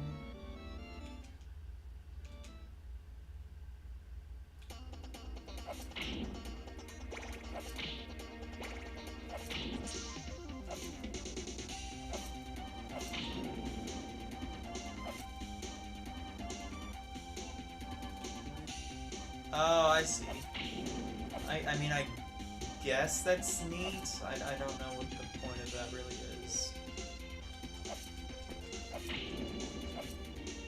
I mean, I guess it's nice that they did that. It's just, I don't know if that's really, like, as vital of a gameplay feature as you seem to think it is.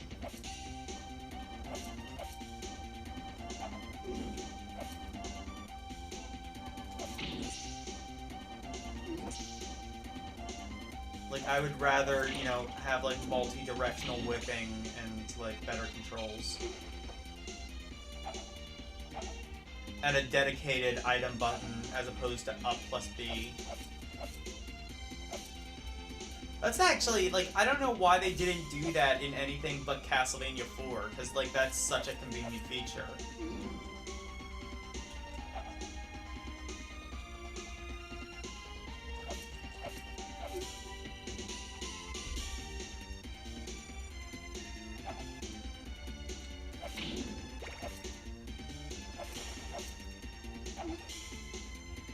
Oh, I see that that's coming from the left.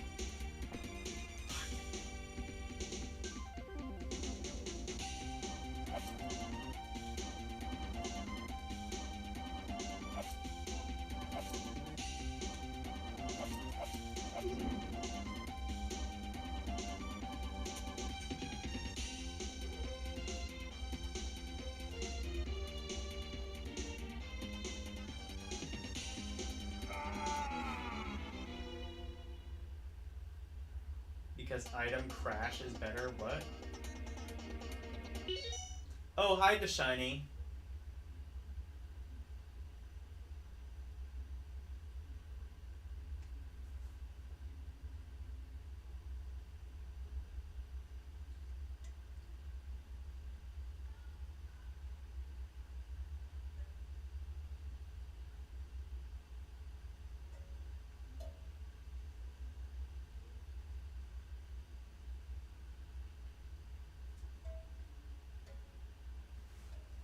Oh yeah, oh, is that what that is? Item crash.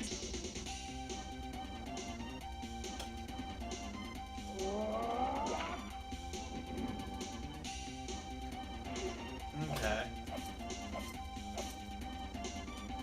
Yeah, but that's gonna be limited. I don't wanna, like, I wanna save that for the bosses, I assume, right?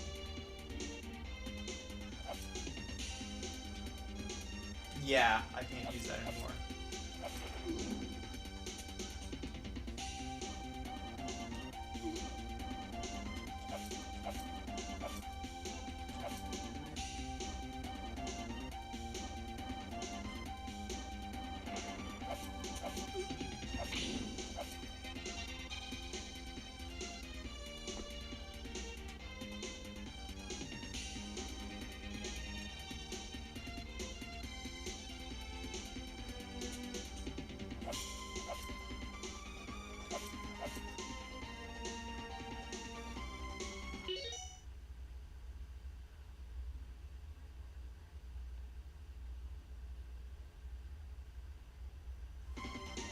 Oh, 2 to 3 screens away. Oh, shit. Fuck off. I couldn't... Okay, this might just be, like, an issue for me, but, like, the backgrounds are, like, way too busy in this game, too. I don't remember that being as big of an issue in the original Rondo of Blood. It looks cool. It does not cause better gameplay.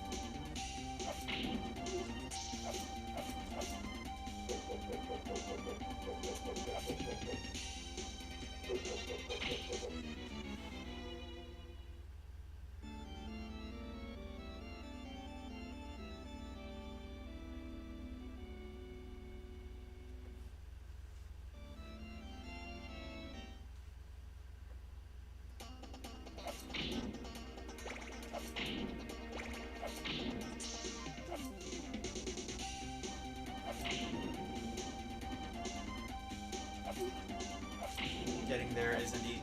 Yeah, I see, like, so I'm not the only, I don't think I'm the only one who's having trouble with this game either. And my evidence for saying that is that you have checkpoints on every screen, which is not typical of a Castlevania game. So I think they realized this one was, like, way harder. I don't know if it's because of the busier backgrounds or what, but I think this one is actually, like, genuinely way harder than other Castlevania games, and as a result, you have a checkpoint on every screen. So I don't think it's just me having issues with this game. It is me just having this many issues on the game, but...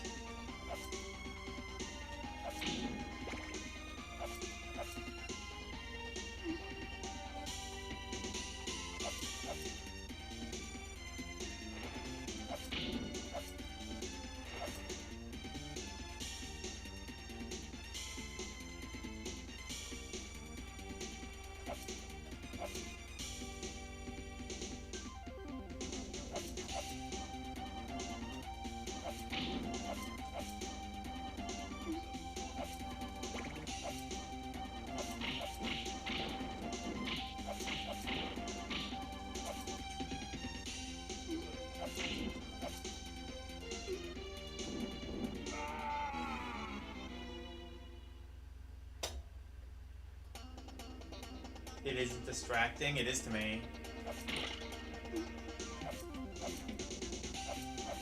It does look really impressive though, I gotta give it that. Especially for Super Nintendo. Like, you could have told me this was like, you could have had the sound muted and told me this was a PS1 game and I believe you. Actually, if it was a PS1 game, the background would probably be moving, but other than that.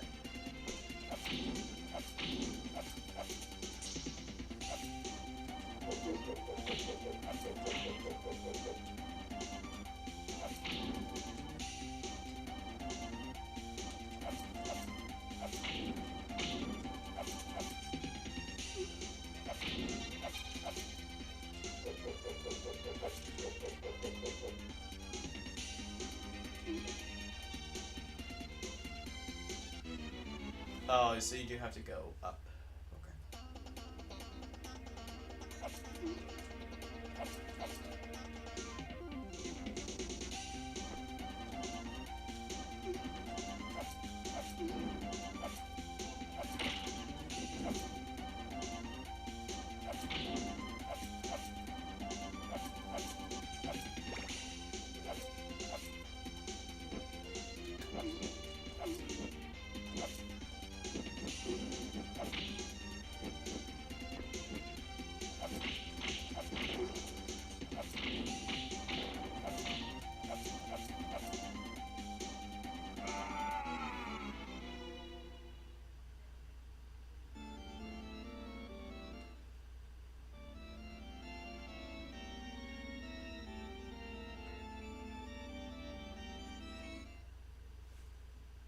So that I could go back up. Because I gotta go back up, because there's like no other way of getting back up there other than going all the way back to the beginning of the screen.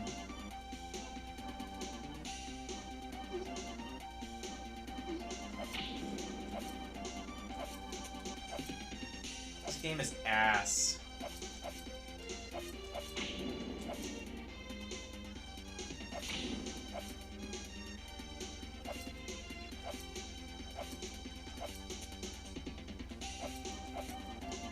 I'm gonna show you how a real Castlevania game fucking controls. I know I said this was gonna be the last game, but fuck that game. We're ending it on something good. Wait. It's gonna be easier if I do this.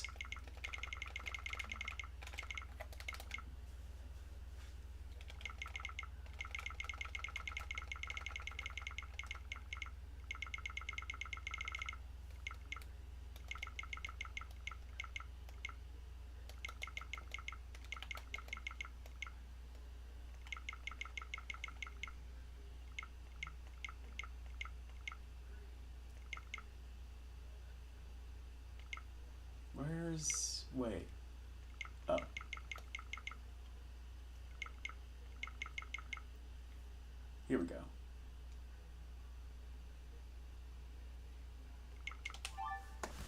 I can play the virtual console version. I didn't think there was a difference.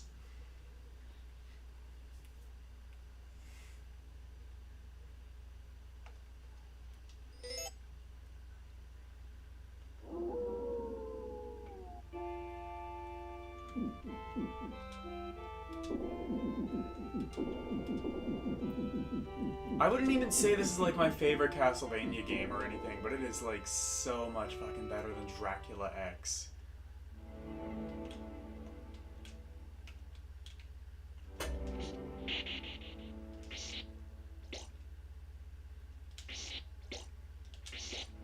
You got like multi-directional whipping, you have a dedicated item button. Honestly, like, I would say not even just comparing, like, regular Castlevania games. Or not even comparing, like, to Dracula X. This is just, I would argue, the best controlling Castlevania game.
I don't know why they, like...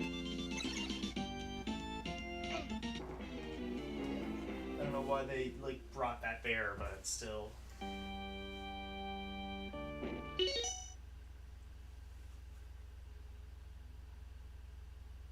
I already took half HP damage. Okay, well... I wasn't good at Dracula X either.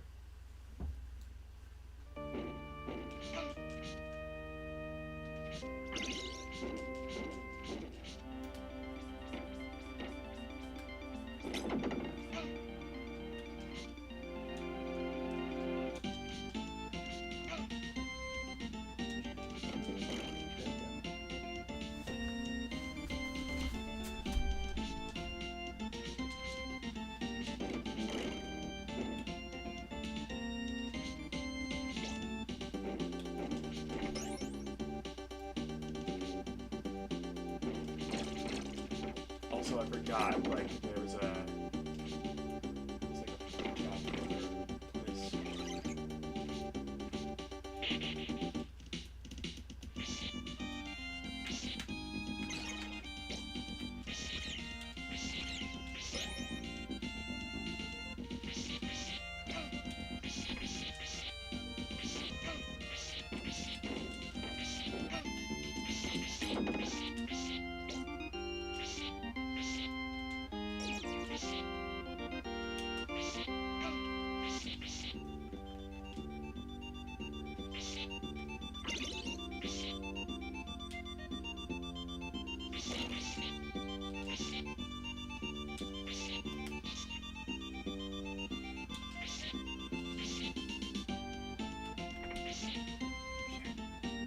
Okay, well, like...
this where boss is? No, I think boss is on the next screen.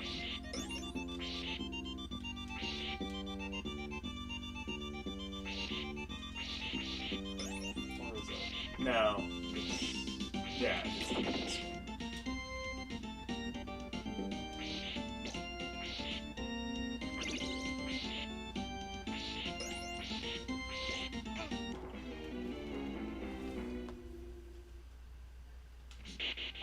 No, okay. Now I remember. It's a couple more screens.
Here we go.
I mean, I would argue Bloodlines is even better than this, but goddamn, is this, like... You do not know how happy I am to be playing this as opposed to Dracula X.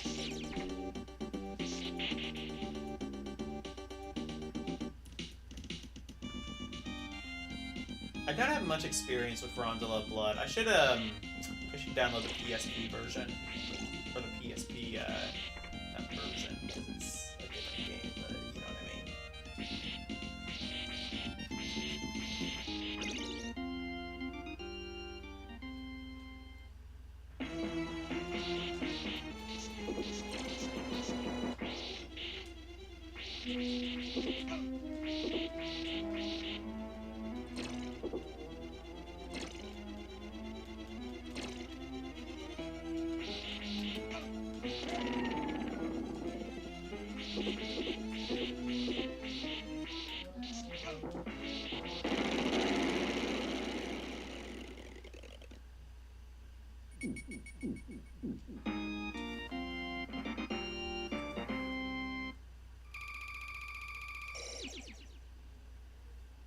The only reason I like this game better is familiarity. No, I like it because it controls better.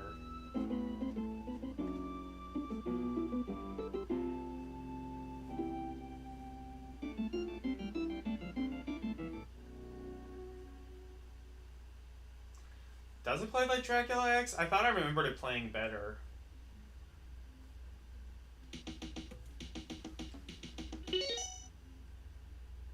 I don't even know if I was trying to prove a point. I just wanted to play a game that wasn't Dracula X to end the stream.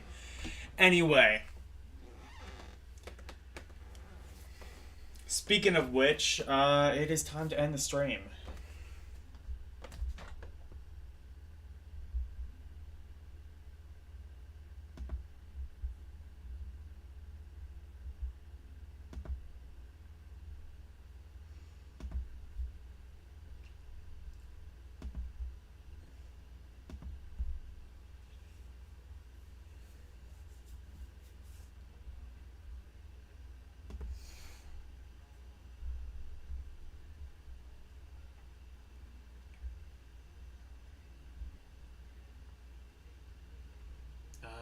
Is Kurumi still alive? I don't think there's any... Okay, never mind. We are not going to be raiding anyone. It doesn't look like anybody is currently live.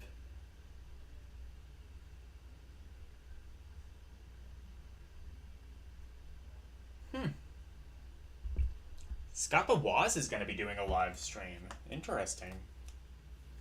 Or, no, I think it might be, it says upcoming, so I think that means it's, a premiere. And it's on his backup channel. Alright. Well, anyway, I guess no, raid target tonight.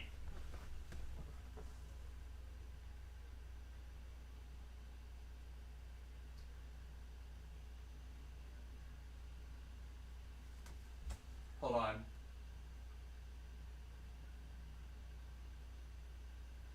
Controls are better in what way? I mean, honestly, I think it's just down to... I like the ability to whip in multiple directions. I don't understand why they didn't just, like, make that the standard in every Castlevania game going forward. Like, it especially because, as you know, in, like, most Castlevania games, especially the 2D ones, you can't control the jump. Having the ability to whip in multiple directions, I think, is a decent compromise.